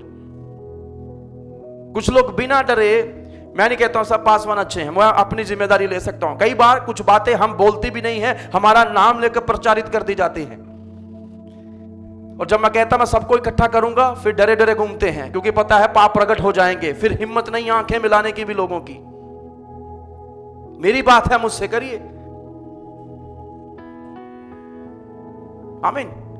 फिर कुछ लोग कहते हैं किसी को बताइएगा ना।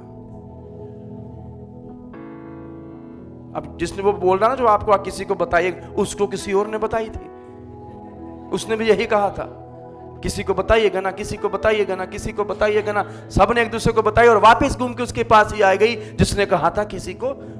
फिर वो पूछता है तुझे किसने बताया?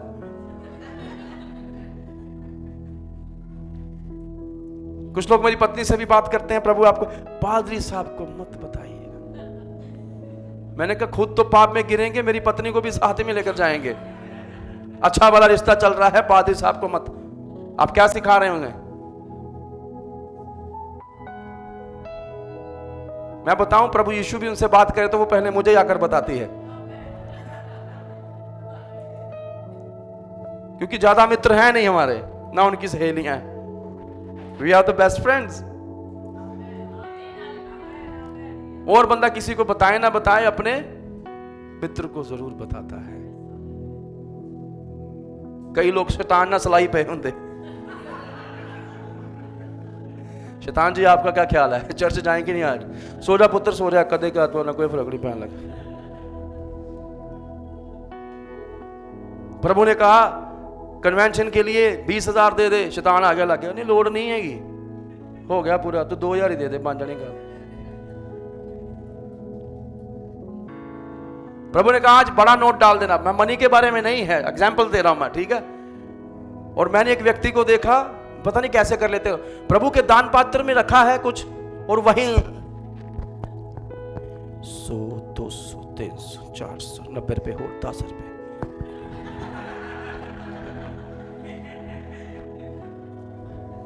देखे ऐसे लोग आपने? मैंने देखे, आई वाज शॉक्ड कि तुमने प्रभु के घर में डाल दिया है, निकालने की हिम्मत कैसे हुई तुम्हारी? इससे अच्छा तो डालते ही ना। क्या गवाही बन जाती है हमारी वहां पर जब हम ऐसा करते हैं। और बाइबल इसलिए कहती है जब दो हर्ष के साथ देना, कुड़कुड़ाने वालों को कोई प्रतिफल नहीं मिलता। कुड़कुड़ करने वाले तो मत ही देना, उस पैसे में बरकत नहीं, भेंट में बरकत नहीं, प्रभु ग्रहण नहीं करेगा, कुड़कुड़ा के तूने दिया था, इसलिए तेरे पे भी बरकत नहीं आई। पादी साहब बड़ा बोया, कुछ होया नहीं। तो मैं अक्सर लोगों से पूछता हूं किसके लिए बोया था? यहां के लिए? प्रभु ने कब कहा मैं यहां बरकतें? प्रभु कहता वहां पे बरकतें ही बरकतें दूंगा। एक दिन तेरी महिमा का कारण होगा। सोचें पूरा स्वर्ग आपके लिए ताली बजाए, आप प्रवेश कर रहे हैं, आ गया भाई, सोल विनर्स आ रहा है। आप नहीं इमेजिन करते स्वर्गदूत आपका स्वागत करेंगे। बाइबल कहती है एक आत्मा मन फिराए तो पूरा स्वर्ग मुझे ऐसा लगता है स्वर्गदूत गा रहे होते हैं, पवित्र अति पवित्र पवित्र पवित्र, कदूस कदूस वो ही है, कदूस कदूस कदूस कदूस। और उसी समय एक आत्मा ने मन फिराया, प्रभु के राज्य में जुड़ गई। उसके बाद गाना, आहा आनंद है परमानंद है, क्या ये मेरा सौभाग्य है। हालेलुया, वो बचाया गया है। बोलो खुदावन यीशु मसीह की जय। उस व्यक्ति के लिए, उसके लिए भी यीशु मरा है। ये मेरा दृश्य है। बाइबल में ऐसा कुछ नहीं लिखा हुआ। कुछ लोग कह देंगे unbiblical preaching, why he is making them laugh. It is okay to laugh sometime. आमीन। प्रभु तेरे भाई और तेरी मां मिलने आए रिश्तेदार, मेरे रिश्तेदार वही हैं जो हालेलुया। कुछ लोग कहते हैं वो पास्टर साहब के बड़ा करीब है। वो उतना ही करीब है जितना वो आना चाहता है। आप करीब नहीं आ रहे इसलिए आप हमारे करीब नहीं हैं। अब आप समझ आ गए ना, प्रभु पक्षपात नहीं करता। इनर सर्कल था प्रभु का, वो उतने ही करीब थे यीशु के जितना वो आना चाहते थे। और जो दूर हैं वो उतने ही दूर है जितने वो रहना चाहते हैं। सच है बात ये कि नहीं? ये हर जगह एप्लीकेबल है।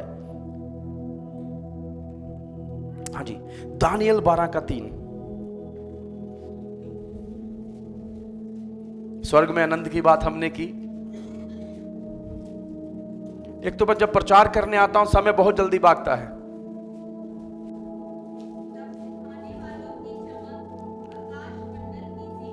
तब सिखाने वालों की चमक कैसी होगी? तो इसीलिए हर एक व्यक्ति जो आत्माएं जीतने वाला है या खुदा के कलाम को सिखाने वाला है, परमेश्वर के राज्य में उनकी चमक तारों से होगी। बहुत ज्यादा चमक होगी। वो उजले होंगे, चमकते होंगे। आमीन। Praise the Lord. मैं ऐसे इमेजिन करता हूं, ऐसा कुछ नहीं होगा। फिर से आपको मैं मेरा दृश्य समझा रहा हूं कि एक व्यक्ति आया, उसके अंदर से 100 वाट की मान लीजिए वो आ रही है, दूजा 0 वाट दे बल्ब को बुझिया पे है। पर प्रभु का धन्यवाद, ऐसा वहां कुछ नहीं होगा। जो लोग आत्माएं जीतेंगे वो सब के सब महिमा में चमकेंगे। आमीन। सो हम कैसे आत्माएं जीत सकते हैं ये भी जरूरी है जानना। सबसे पहली बात, हम अपने जीवनों से आत्माएं जीत सकते हैं। ऐसा जीवन दूसरों के सामने पेश करें कि शायद वो बच जाएं। आमीन। कि लोग हमारे प्रेम से मसीह को देखने लग जाएं। मैं ये नहीं कह रहा हूं ना मैं वादा करूंगा कि सब के सब बदल जाएंगे। हो सकता है 100 में से 2 ही बचें, पर यदि 2 बचते हैं तो स्वर्ग आनंद करेगा। आमीन। सो इस बात की चिंता नहीं करनी कि आज जीवन कितने जीत, इस बात की चिंता करनी है कि मैंने मसीह को अपने जीवन से प्रदर्शित किया है। दूसरा कुरिन्थियों 3:2। आज बाइबल क्विज कंपटीशन है, कोई जल्दी से खोलिए। हमारी पत्री, हाँ वो कहता कि सुसमाचार है ना। आजकल लोग ट्रैक्ट्स बांटते हैं, पर्चे बड़े बांटे जा रहे हैं। मैं खिलाफ नहीं हूं पर्चों के, पर अब थपड़ो थपड़ी हो रहे हैं लोग। आप अपने प्रभु का स्तर खुद गिरा रहे हैं। हमारा परमेश्वर कोई क्या बोलूं निकम्मा या चीप प्रभु नहीं है। आमीन। आप वचन लिखा, पर्चे पढ़ाने से क्या होगा? किसी को बंद करें ये सब। बल्कि उतने पर्चों पर आप लाखों रुपया खर्च रहे हैं, किसी गरीब पास्टर की मदद कर दें। वो कहेंगे हम मदद करते हैं। पर्चे बनाना बंद करें, इसका कोई लाभ नहीं है। खुद पत्री बने अपने जीवन से। मुझे उस व्यक्ति की गवाही बड़ी अच्छी लगी। पिछले दिनों में जो एक व्यक्ति जिसकी मूंछें टंगी हुई थी, सर पे पकड़ी थी, और वो गवाही दे रहा था प्रभु यीशु की। उसने बताया यीशु ने मेरे जीवन में क्या किया है। यूपी में, छत्तीसगढ़ में कितने लोगों को मारा गया है। नाइजीरिया में अभी भी लोगों को मारा जा रहा है। और पिछले कुछ सालों से कहते हैं लगभग 1.5 लाख से भी ऊपर मसीहियों को मार दिया गया है। न केवल वहां पर, और भी कई स्थानों पर मसीहियों के ऊपर सताव शुरू हो चुका है। They are afraid of Christians now. आज वो मसीहियों से डरने लग गए हैं। वो वैसा डर नहीं है, डर ये हम ना बदल जाए, संसार ना बदल जाए। और क्या बुरा प्रचार करते हैं मसीही लोग, यही ना कि प्रभु आपसे प्रेम करता है।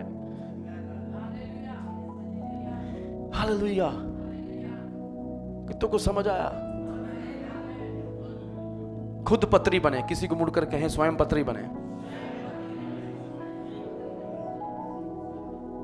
क्या बनना है? प्रभु की सुसमाचार।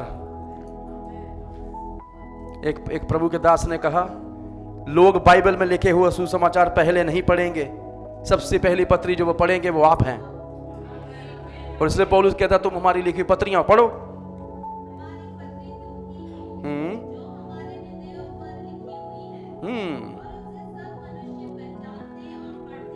आमीन।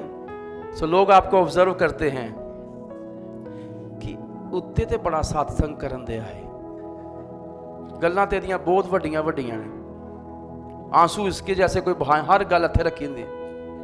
प्रभु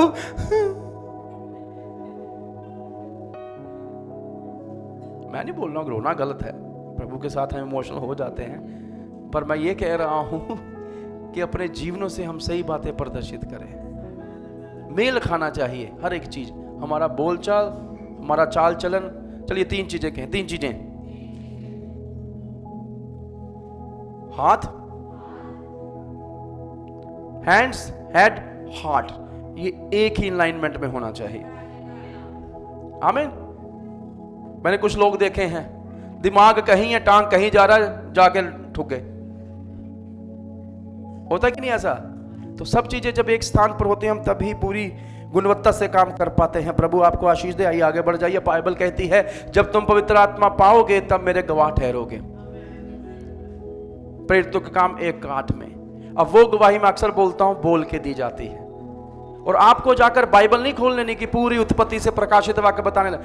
वो बताएं जो यीशु ने आपके जीवन में किया है, उसको तो कोई जुटला नहीं सकता ना। वो आपकी गवाही है। कोई आपको ये नहीं कहेगा तेरी गवाही गलत है, वो आपकी गवाही है। आप गवाही दें कि ये मेरे जीवन में हुआ है, मैंने प्रभु को अनुभव किया है। आमीन। और उसके बारे में फिर आप बता सकते हैं, वो आपसे कोई छीन नहीं सकता। और एक खुदा के दास कहते हैं यदि आपके पास अपनी व्यक्तिगत गवाही देने के लिए नहीं है तो आपके पास सुसमाचार नहीं है अभी। क्यों? क्योंकि आपने फिर प्रभु को अभी तक ग्रहण नहीं किया, और जब ग्रहण किया होगा तो वो आपकी जिंदगी भी बदलेगा।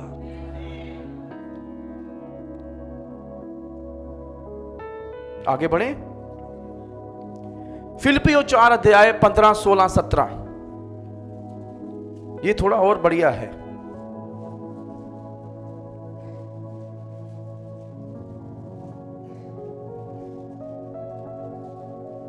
पौलुस ये पत्री कहां से लिख रहा है? जेल में से। क्या लिख रहा है? पढ़िए। हे फिलिपियो,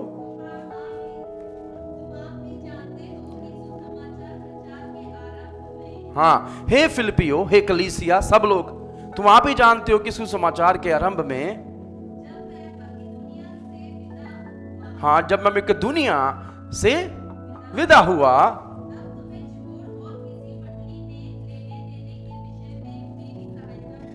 तब तुम्हें छोड़कर और कोई कलीसिया ने मुझे फाइनेंशियल सपोर्ट नहीं करी, ताकि मैं दूसरे स्थान पर जाकर भी परमेश्वर का प्रचार कर सकूं। अब ये जो फिलिपियो कलीसिया थी, वो पता क्या कह रहे थे? पौलुस, हम दूसरे स्थान पर नहीं जा पाएंगे, but we will pay for your travel.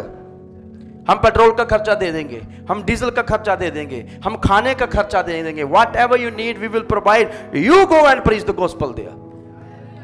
जो तुझे चाहिए हम देंगे, तू जा और प्रभु का प्रचार करके, खुदा ने तुझे इसलिए चुना है। दूसरे शब्दों में, बाय गिविंग।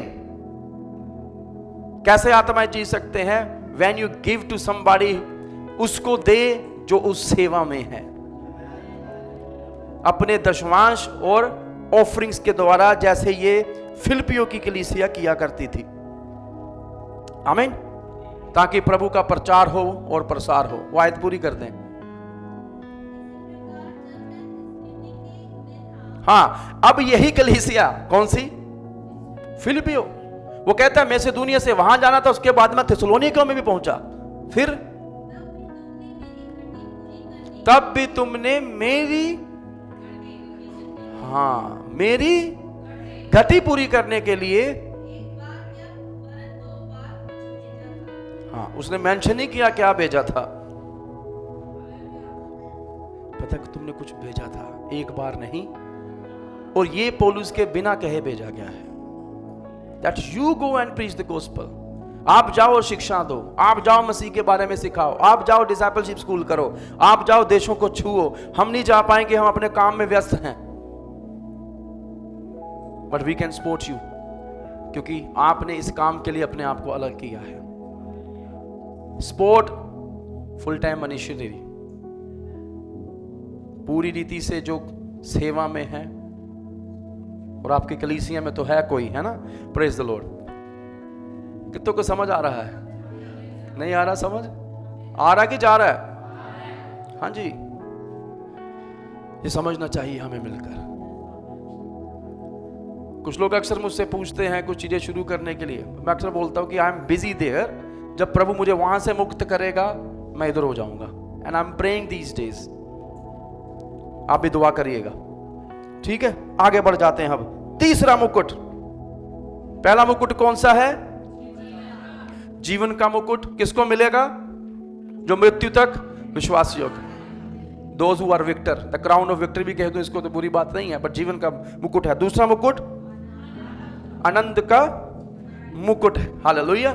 तीसरा मुकुट जो है वो है युक्तता का मुकुट, धार्मिकता का मुकुट, द क्राउन ऑफ राइचियसनेस। दूसरा तिमुथी 4:8। और कुछ समय और हम सुनेंगे खुदा के कलाम को। कितने लोग बरकत पा रहे हैं? आमीन। This is teaching, okay, it will take time a little more. दूसरा तिमुथी 4:8। कहां पर रखा हुआ है? अब पौलुस बूढ़ा हो चुका है और वो तिमुथी को लिख रहा है। अब तिमुथी कौन है? उसका आत्मिक बेटा है, और ये उसको लिख रहा है कि भविष्य में वो मुकुट जो मेरे लिए रखा हुआ है, पढ़िए, जिसे प्रभु जो धर्मी और न्यायी है मुझे उस दिन देगा,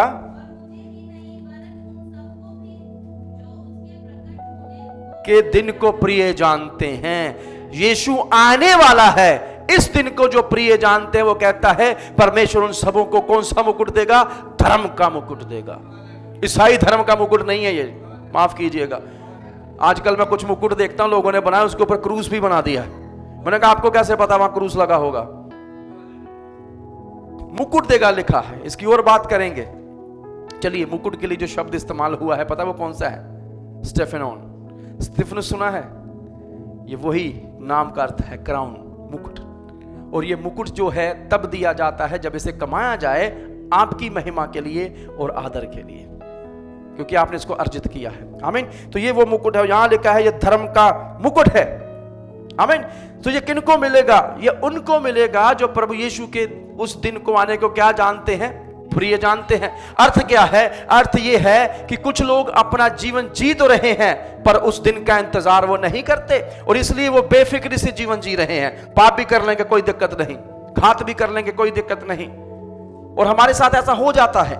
हमने जब शुरू किया था हमारे अंदर आग थी, और कुछ समय बाद, कुछ सालों के बाद हम ठंडे पड़ने शुरू हो जाते हैं। It's okay, will go to church, will sing some song, we know the chords, we know how to clap, we know how to preach. सारी चीजें फिर क्या हो जाती हैं? हल्की लगने लग जाती हैं। पर क्या हम उस दिन का सच में इंतजार कर रहे हैं? यदि सच में हम मानते हैं यीशु आने वाला है, तो हमारा ध्यान स्वर्ग की ओर लगा रहेगा, हम प्रभु की ओर देखते रहेंगे। आज जीवन हम प्रार्थना कर, हम इस बात की फिक्र नहीं करेंगे कल क्या होगा। मुझे ये समझ नहीं आती हम इतनी कल की चिंता क्यों करते हैं, जबकि कल हमारे हाथों में नहीं है। ना बीता हुआ कल, ना आने वाला कल। जो हमारे पास है वो आज ही है। मैं कल आनंद करूंगा, मैं कल कलीसिया जाऊंगा, मैं कल माफी मांग लूंगा, मैं कल मिला, कल कभी नहीं आएगा। क्योंकि आप नहीं जानते, बाइबल में एक व्यक्ति था, बड़ा धन इकट्ठा किया उसने, और फिर एक दिन ऊपर से आवाज आई, हे मूर्ख, आज ही तेरा प्राण तुझसे ले लिया जाएगा। क्या बाइबल की यह बात आपके लिए सत्य है?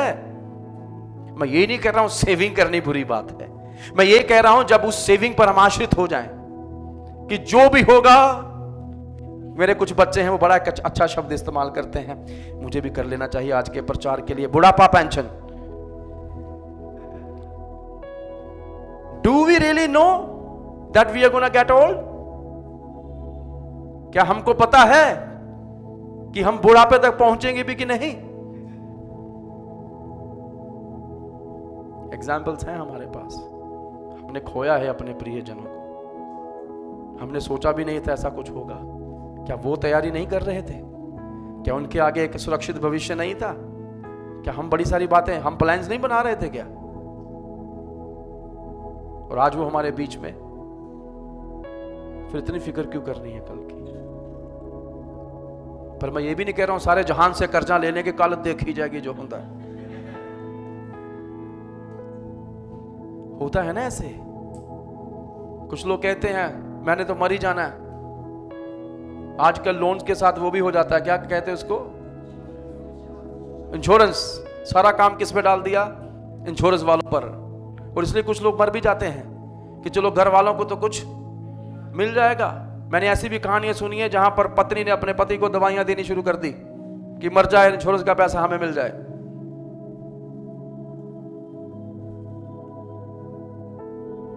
प्यार नहीं है, प्यार किससे हो गया? पैसे से। सो मसीहियों को ऐसे भी एग्जाम्पल सेट नहीं करनी। जब मैं एक चीज आपको सिखा रहा हूं तो बाइबल की दूसरी बातों को भी याद रखिएगा। आमीन। मैं सिखा रहा हूं आपको कि हम प्रभु पर आश्रित हों। धन को सेव करना बुरी बात कतई नहीं है। बाइबल यह भी कहती है धर्मी अपनी संतानों के लिए धन संपत्ति छोड़कर जाता है। पर याद रखिए धर्मियों, धन धर्म से कमाया हुआ हो, धर्म को बेचकर नहीं। नहीं आप आमीन हालेलुया नहीं आता आपके मुंह से साहब। बढ़िया गल है, बहुत सोहनी गल है, एकदम बढ़िया।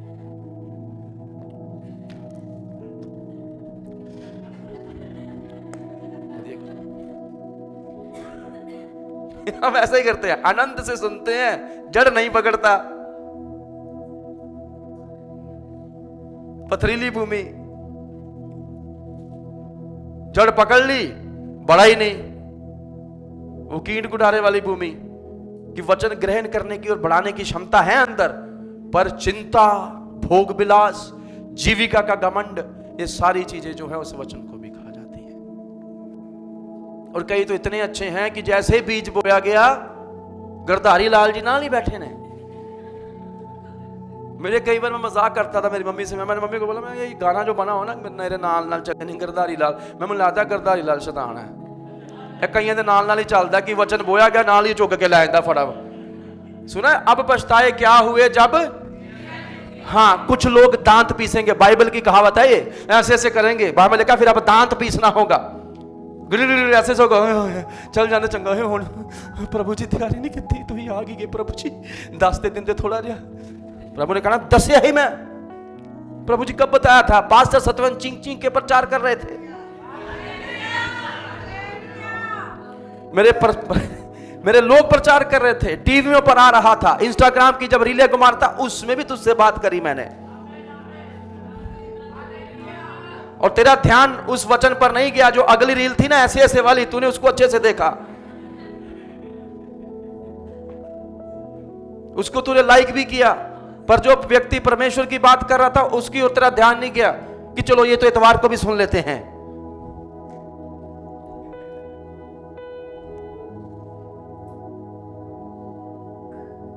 और फिर कुछ प्रभु के लोग, आत्मिक लोग हैं, दुख भरे गाने लगाएंगे, पता नहीं कितने दुखी हो,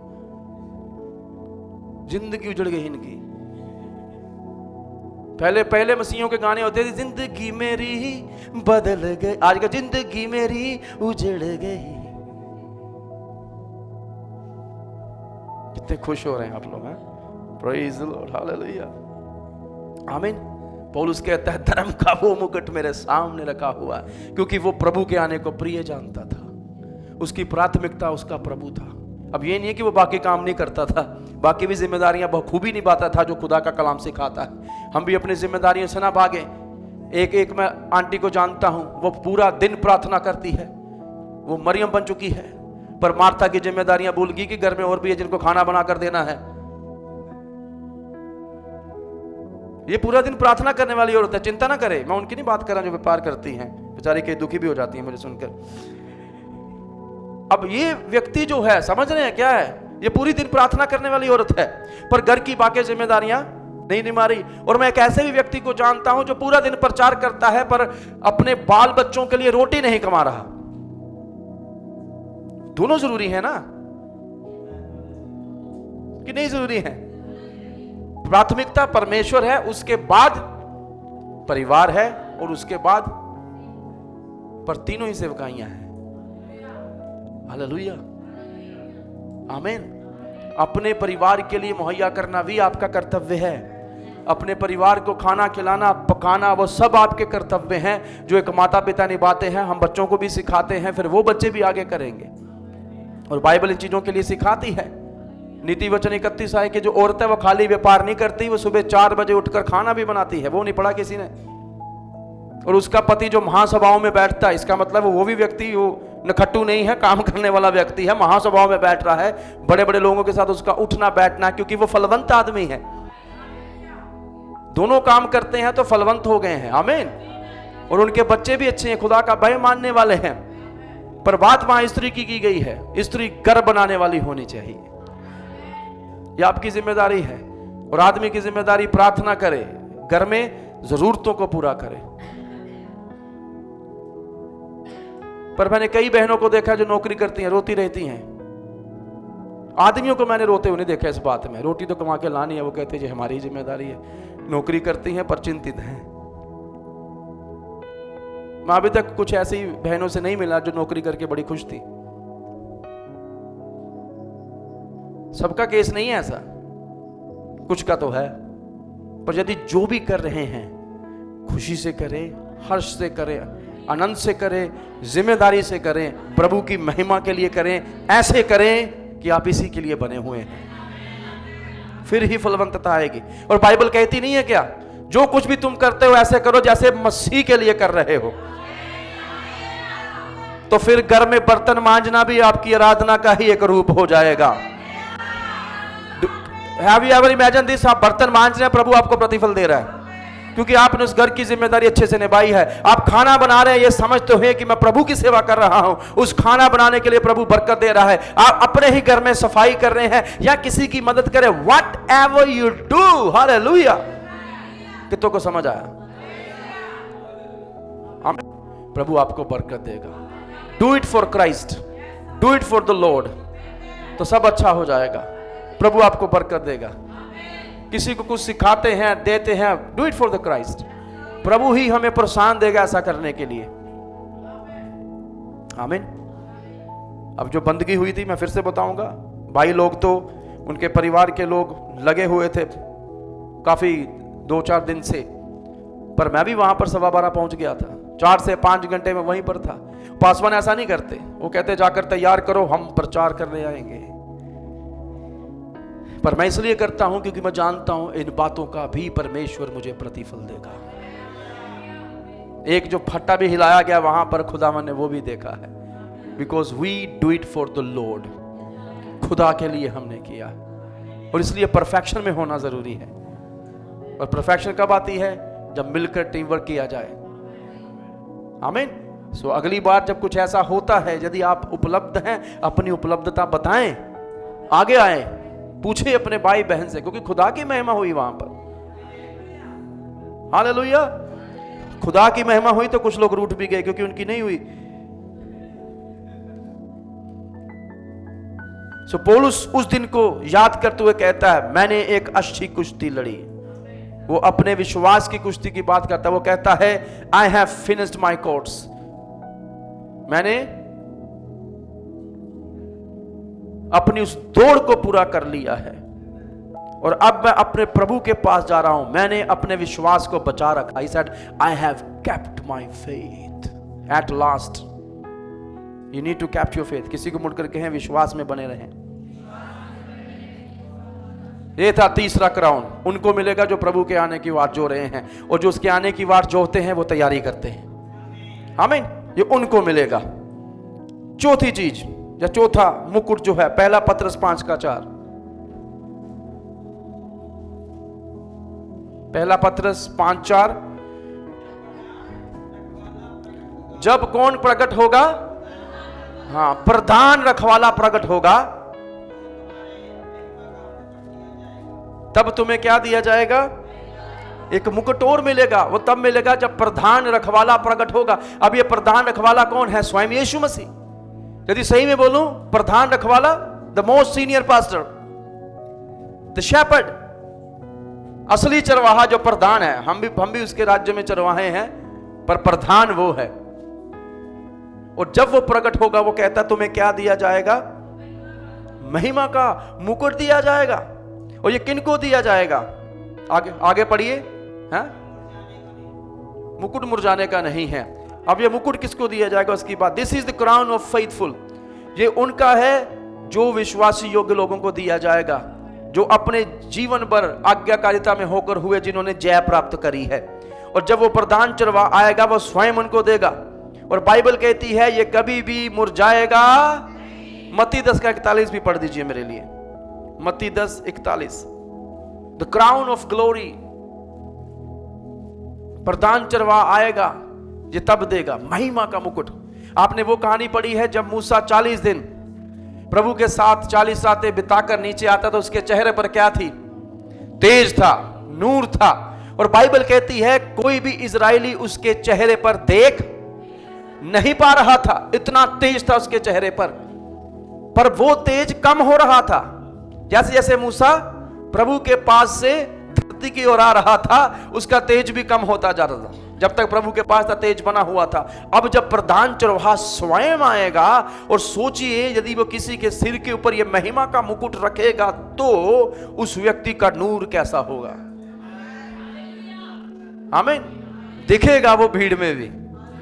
that person has the crown of glory. उस व्यक्ति के पास वो महिमा का मुकुट है। और दे कौन रहा है? प्रधान चरवाहा दे रहा है। आमीन।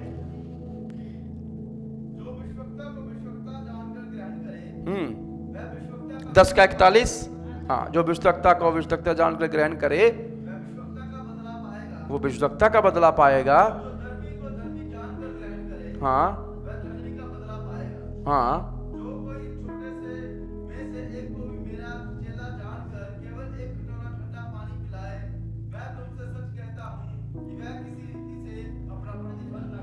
हालेलुया। प्रभु कहता है वह किसी रीति से भी अपना प्रतिफल नहीं खोएगा, which means we will not lose the rewards.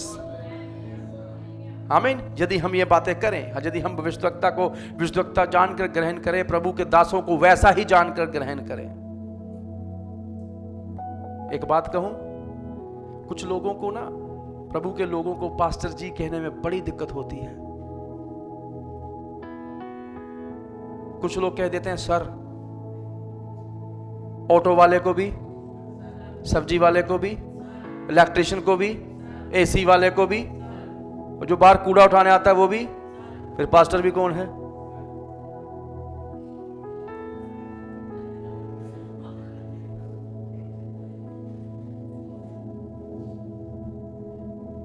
मुझे पता है वो बेइज्जती के कारण नहीं कहते, पर कहते तो हैं।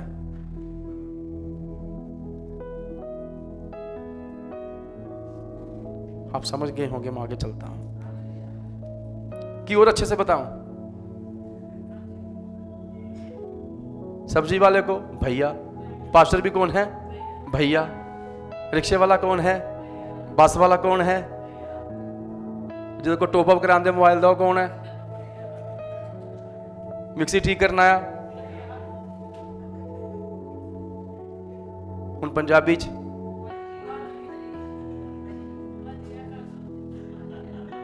बोल देने।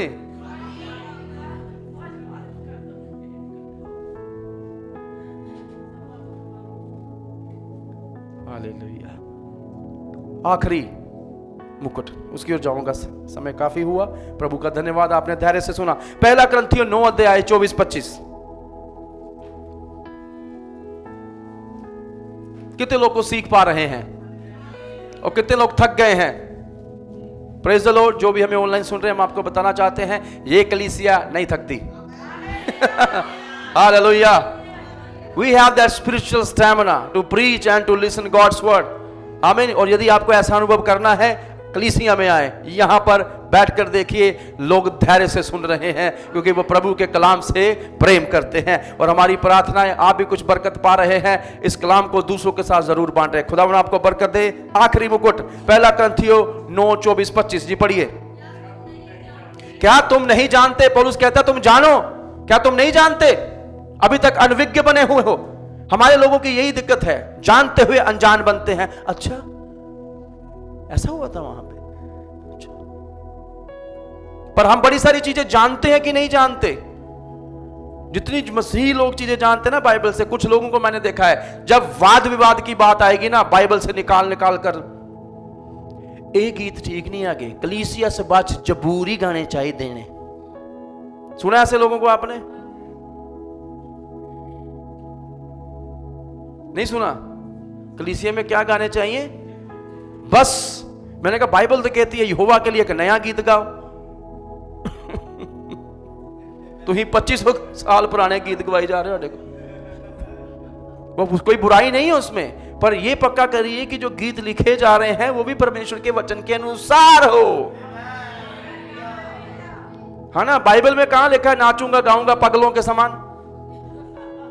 जी नहीं, बाइबल नहीं कहती पगलों के समान नाचोगा। बाइबल कहती है सोच समझकर, जानकर, जान लो यहोवा ही प्रभु है, ये समझकर। फिर वो दाऊद का हवाला दे देते हैं, दाऊद नाचा था, पागलों की तरह थोड़ी नाचा था, उसको पता था प्रभु आ रहा है, प्रभु की महिमा आ रही है, इसलिए वो नाचा था।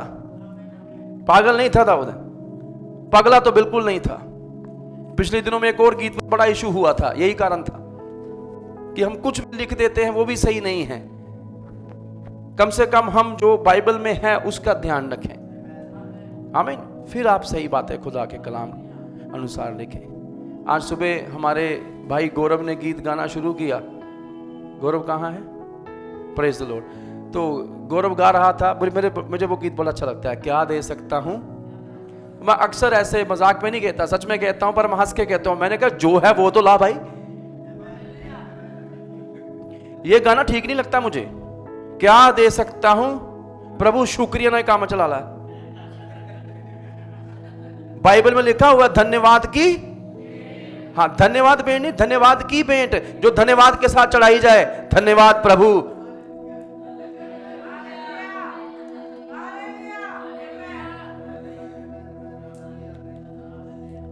आमीन। सो ये गीत गाएं आप, अच्छा गीत है। क्या दे सकता हूं, प्रभु कह रहे हैं जो दे सकता वही दे, मैं तेरे को ज्यादा नहीं मांगया। वो बूढ़ी आई थी, 2 दबड़ियां चढ़ाकर गई, मैंने कहा जो उत्तम भेंट है, जो है वो तो दे। क्या दे सकता, क्या ला सकता हूं, कहता तुझे बस शुक्रिया, बस शुक्रिया, बस डी मेजर, शुक्रिया सारी दुनिया तेरी। प्रभु कह रहे हो दशमांश भी मेरा ही है। सब कुछ तूने बनाया, मुझको भी तूने बनाया है, तेरे जैसा। बाइबल कहती है परमेश्वर ने जगत से ऐसा प्रेम किया कि अपना इकलौता पुत्र, प्रेम और आराधना देने के द्वारा दिखाई जाती है। एक कोई भैन हालेलुया वाले थे। क्या दे सकता हूं, क्या ला, जो ला सकता ओ लिया। प्रभु ने ज्यादा नहीं कहा, जो आप ला सकते हैं वो लाएं। कहता तुझे बस शुक्रिया।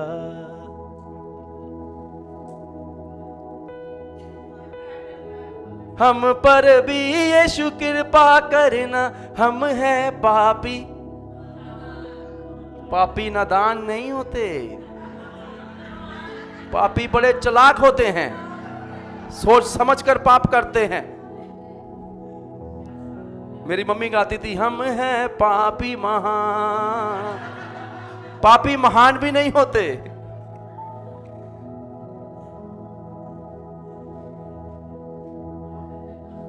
कुछ चीजें सही कर रहा हूं मैं। हम कुछ भी गाए जा रहे हैं जो कलाम के अनुसार नहीं। आजकल तो फिर बड़े अच्छे गीत आ रहे हैं। प्रभु आशीष दे ब्रिज म्यूजिक वालों को, दूसरे हमारे एक भाई हैं उनको भी बरकत दे, और प्रभु के गीत लिखिए। हमें बड़ा आनंद आता है वो सब गीत सुनकर। क्या दे सकता हूँ गीत भी बड़ा उत्तम है, खुदावन आपको बरकत दे। लेकिन आप पुराने हमारे पंजाबी गाने सुनिए, तमाम सरदूल सिकंदर के गानों की धुन पर बने हुए हैं। कई गाने आए हैं, आपने सुने कि नहीं? पहला काम है आके जय मसीह दी बोलना, इस पर भी मसीही गाना बना दिया उन्होंने। दूजा काम फड़ के बचन खोलना, तीजा काम पढ़ के दवो जी गवाही, क्यों तू समा गवाया तौबा कर ले, दा समा है आया तौबा कर ले।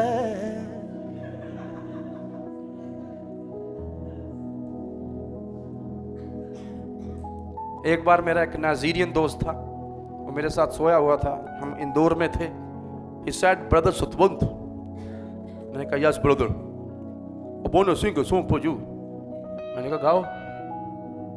तो उन्होंने गाना शुरू किया और मैं बड़ा अचंभित हुआ सुनकर। He said, तौबा कल सुने अज़ान फिर ना, मैं कहा मैं कर ली दी। गाना बड़ा अच्छा है, तेरियां करतूतां सब जाहिर हो जानियां जिन्नियां तू पापां विच, ये गाने नहीं गाते हुण लोग। तो तेरा बदला यसु ने ले लेना फिर ना तू पछताना, तौबा कर ले सुने आ जाना फिर ना। अगे अग दे नाल दिन जाहिर, किहदे नाल? ठंडियां हवावां नहीं चलनियां, आग आनी है। आग दे नाल, आग क्या करती है? सब प्रकट कर देती है। जो लिफाफे प्लास्टिक लकड़ फुकड़ सारी जल जानी है, वही काम बने रहना है जड़ा सच्चा है। चलिए आइए कलाम की ओर चलिए। आमीन। पहला कुरिन्थियों 9:24-25 हम पढ़ रहे थे।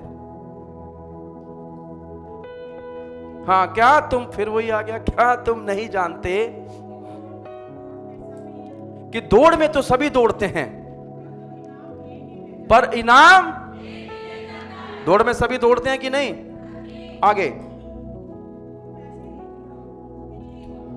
तुम वैसे ही दौड़ो कि तुम, तो यहां पर पौलुस हमें प्रोत्साहित कर रहे हैं कि तुम ऐसे दौड़ो कि तुम जीतो, क्योंकि दौड़ते तो बहुत हैं, इनाम केवल एक व्यक्ति ही पाकर ले जाता है। उस अर्थात वो ये समझाने की कोशिश कर रहा है कि तुम उस इनाम के लिए दौड़ो, तुम ऐसे दौड़ो कि वो तुम्हें ही प्राप्त होगा।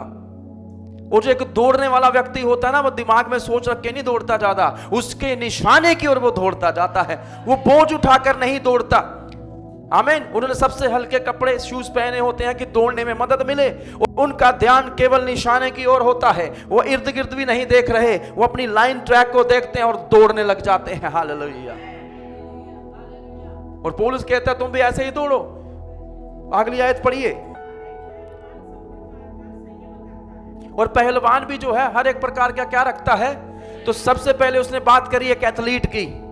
मैं बताऊं, मैं जाऊंगा ना एथलीटों के साथ दौड़ने, मैं 10 कदम के बाद पेट निकला हुआ सांस फूल की। एक एथलीट ऐसे तैयार नहीं होता। सबसे पहली चीज उसको अपनी डाइट पर ध्यान देना पड़ता। आपकी मेरी तरह सब रसगुल्ले, आइसक्रीम, पकोड़े, पराठे, शाही टुकड़ा, गुलाब जामुन, मोमोज वो नहीं खा सकता। वो एक स्ट्रिक्ट डाइट पर होता है बड़े लंबे समय के लिए, क्योंकि उसका निशाना ये खाने पीने वाली चीजें नहीं, उसका निशाना उस दिन है जब उसे परफॉर्म करना है दुनिया के सामने, उसको दौड़ना है उस दौड़ में। और पौलुस उसी दिन की कल्पना कर रहा है, और इसलिए वो मसीहियों को कह रहा है, अर्थात एक मसीही तब तक प्रभावशाली मसीही नहीं बन पाएगा जब तक आप और मैं भी कुछ चीजों को अपनी जिंदगी से निकाल ना दे और वही आत्मिक चीजें ग्रहण करें जो हमें उस दौड़ में जीतने के लिए मदद करेंगी। Hallelujah. What it takes to pray daily. क्या लगता है रोज प्रार्थना करने के लिए? मैं बताऊं, शक्ति नहीं लगती, अनुशासन लगता है। An athlete is somebody who has the discipline in his life. एक एथलीट वही बनता है, दौड़ाक वही है जिसके जीवन में अनुशासन है चीजों को लेकर। वो सुबह उठता है जब दुनिया सोती है, वो अपने ट्रैक पर दौड़ रहा होता है। किसके लिए? उस एक दिन के लिए, उस शायद 2-3 मिनट के लिए। वो पूरा साल अपने आप को तैयार करता है ताकि वो जब दौड़े तो वो ऐसा दौड़े कि वो उस मुकुट को पा सके। और फिर उसके बाद पौलुस बात करता है कि पहलवान की। इन दोनों में पता है एक चीज क्या कॉमन है? डिसिप्लिन, अनुशासन। पहलवान भी अपने शरीर को तोड़ता है और बनाता है। आप में से कोई भी एथलीट नहीं दिखता, ना मैं दिखता हूं, क्योंकि हमारे शरीर वैसे नहीं है, पर यदि हमें वैसा दिखना है तो मेहनत करनी पड़ेगी। और पहलवान भी क्या करता है, कुश्ती करता है, ताकि जिस दिन कुश्ती का समय हो मैं एक दांव पेच लगाकर, वो एक ही दांव पेच को बार बार करता है। हालेलुया, बार बार वो एक ही दांव पेच को सीख रहा है। हालेलुया, कितनों को समझ आ रहा है? Praying the same pray every day, nothing wrong with that. एक ही दुआ रोज भी करें, उसमें कोई खराबी नहीं है। कुछ लोग कहते हैं दुआएं प्रभावशाली, प्रभु जानता है, समझता है, तू दुआ में बैठ, तुझे फायदा जरूर होगा। आमीन। तू दुआ में शैतान को डांट, तेरी डांट तगड़ी हो जाएगी, क्योंकि तू रोज कर रहा है। हालेलुया, यीशु के नाम में, यीशु के नाम में, यीशु के नाम में। और जब वो दिन आएगा जब तेरे सामने परिस्थितियां, लोग, जब कुछ भी खड़ा होगा, यीशु के नाम में। Hallelujah, and you win the gold medal.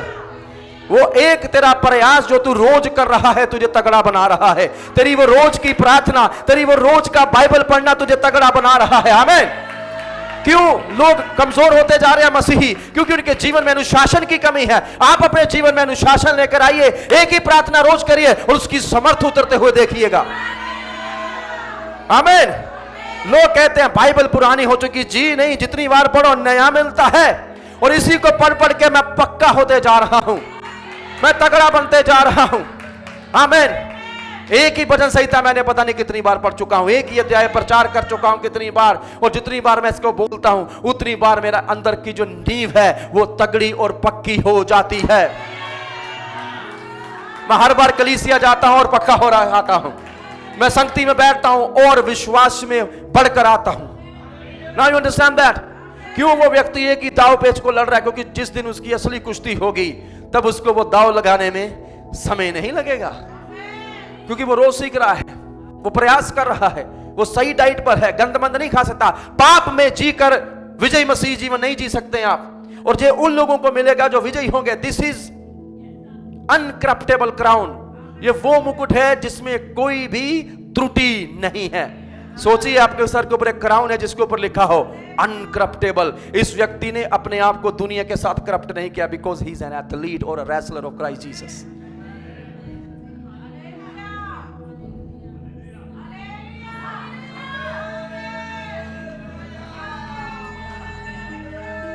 Hallelujah.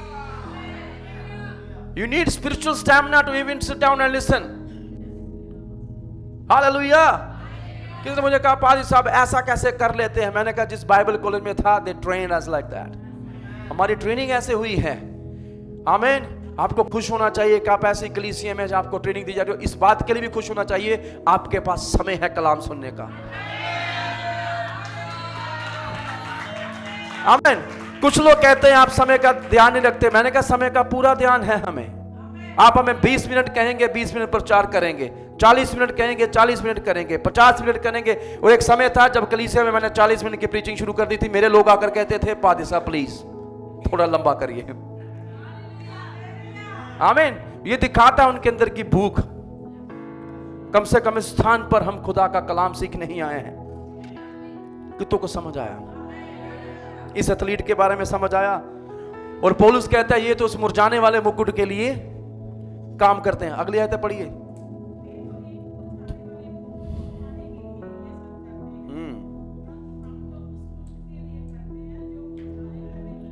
उस मुकुट के लिए कर रहे हैं जो मुरझाएगा। शुरू को याद करें, मैंने आपको बताया था एथेंस में मुकुट दिए जाते थे। पौलुस उस मुकुट को याद कर रहा है जो फूलों का बना था। 4 दिन 10 दिन रुक कर उसके बाद वो मुरझा जाता था। पर एथलीट उसके लिए काम करते थे कि सबके सामने पहनाया जाएगा। पर पौलुस कह रहा हमें जो मुकुट मिलेगा वो मुरझाएगा नहीं। It is uncorruptible. संसार की चीजें उसे छू भी नहीं पाएंगी, उसको अर्जित करना पड़ेगा। हालेलुया। 5 मुकुटों के बारे में हमने सीखा। पहला मुकुट जीवन का मुकुट, दूसरा मुकुट आनंद का मुकुट, तीसरा मुकुट धार्मिकता का मुकुट, चौथा मुकुट महिमा का मुकुट, 5वां मुकुट ना मुरझाने अनकरप्टेबल मुकुट मिलेगा। हालेलुया। ये 5 मुकुटों की कम से कम बाइबल बात करती है। और यदि आपको उसको जीतना है, मैंने आपको उसके तरीके बताए। आप प्रार्थना करें कि जिस दिन आप और मैं स्वर्ग में उस चौथे अध्याय में हूं। आमीन। कितने लोग कहेंगे?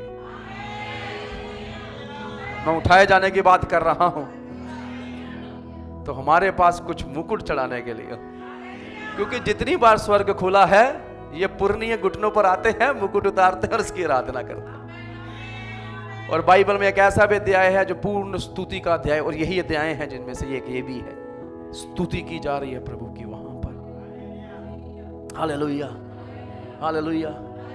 Let us work for these crowns. आइए हम इन मुकुटों के लिए मेहनत करें, और जिस दिन हम प्रभु हमें उठाएगा उसी दिन हमें ये मुकुट भी प्राप्त होंगे। और मेरी प्रार्थना है जब हम स्वर्ग पहुंचाए जाएं, यीशु को चढ़ाने के लिए कुछ तो हमारे पास हो। आमीन। क्योंकि बाइबल ये भी बताती है कुछ लोग अपने प्रतिफल खो देंगे,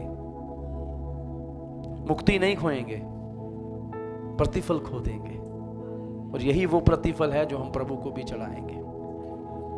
सो सिर्फ इस बात से संतुष्ट ना हो जाइएगा कि मैं स्वर्ग पहुंचाया जाऊंगा, बल्कि इस बात के लिए भी मेहनत करिए कि जब स्वर्ग पहुंचे प्रतिफलों के साथ पहुंचे, ताकि वो हम यीशु मसीह को चढ़ा पाए उसकी महिमा के लिए। हालेलुया। ताकि उसे हम साष्टांग प्रणाम कर सके, हम कह सके प्रभु योग्य हैं आप, सारी आदर महिमा जलाल आप ही के नाम को मिले। क्या आपके पास उस दिन एक मुकुट होगा चढ़ाने के लिए? इसी सोच के साथ, विचार के साथ आपको छोड़ना चाहूंगा। आइए हम प्रार्थना करें। स्वर्गीय पिता, हम धन्यवाद करते हैं आज के इस मुबारक समय में जो आप हमें लेकर आए। हमने आपके कलाम में से उन पुरनियों के बारे में पढ़ा, प्राचीनों के बारे में पढ़ा, जिन्होंने आराधना करी, उसकी जो सिंहासन पर विराजमान है उसके सामने गिरकर प्रणाम किया और अपने मुकुटों को उतार के उसके चरणों में रखकर ऊंचे स्वर में उसकी स्तुति करने लग गए। प्रभु हमें भी इस लायक बना, जब उस स्थान पर हम पाए जाएं, हमारे पास कुछ तो हो चढ़ाने के लिए। हालेलुया। और उस तमाम प्रतिफल और मुकुटों को अर्जित करने के लिए हमें लियाकत दे कि जब तक पृथ्वी पर हैं हम स्वर्गीय विचारों के साथ अपना जीवन जिए, ताकि जब वो दिन आए प्रभु वो महिमा का कारण हो। हम धन्यवाद देते हैं जितनों ने धैर्य के साथ सुना, उनकी सहायता करें, मेरी भी सहायता करें, हम सबको इस्तेमाल करें प्रभु। आने वाले महीने में प्रभु जी हम आपके जन्मदिन को मनाएंगे, जिस दिन आप दुनिया में आए थे उस बात को मनाएंगे। हमारी दुआ है इस महीने में हम और आत्मा तक पहुंच पाए, यीशु मसीह के नाम से आमीन और आमीन। प्रभु आप सबको आशीष दे। यदि आप इससे बरकत पाए हैं दूसरों के साथ भी बांटे। खुदावन आपके साथ हो। जय मसीह की।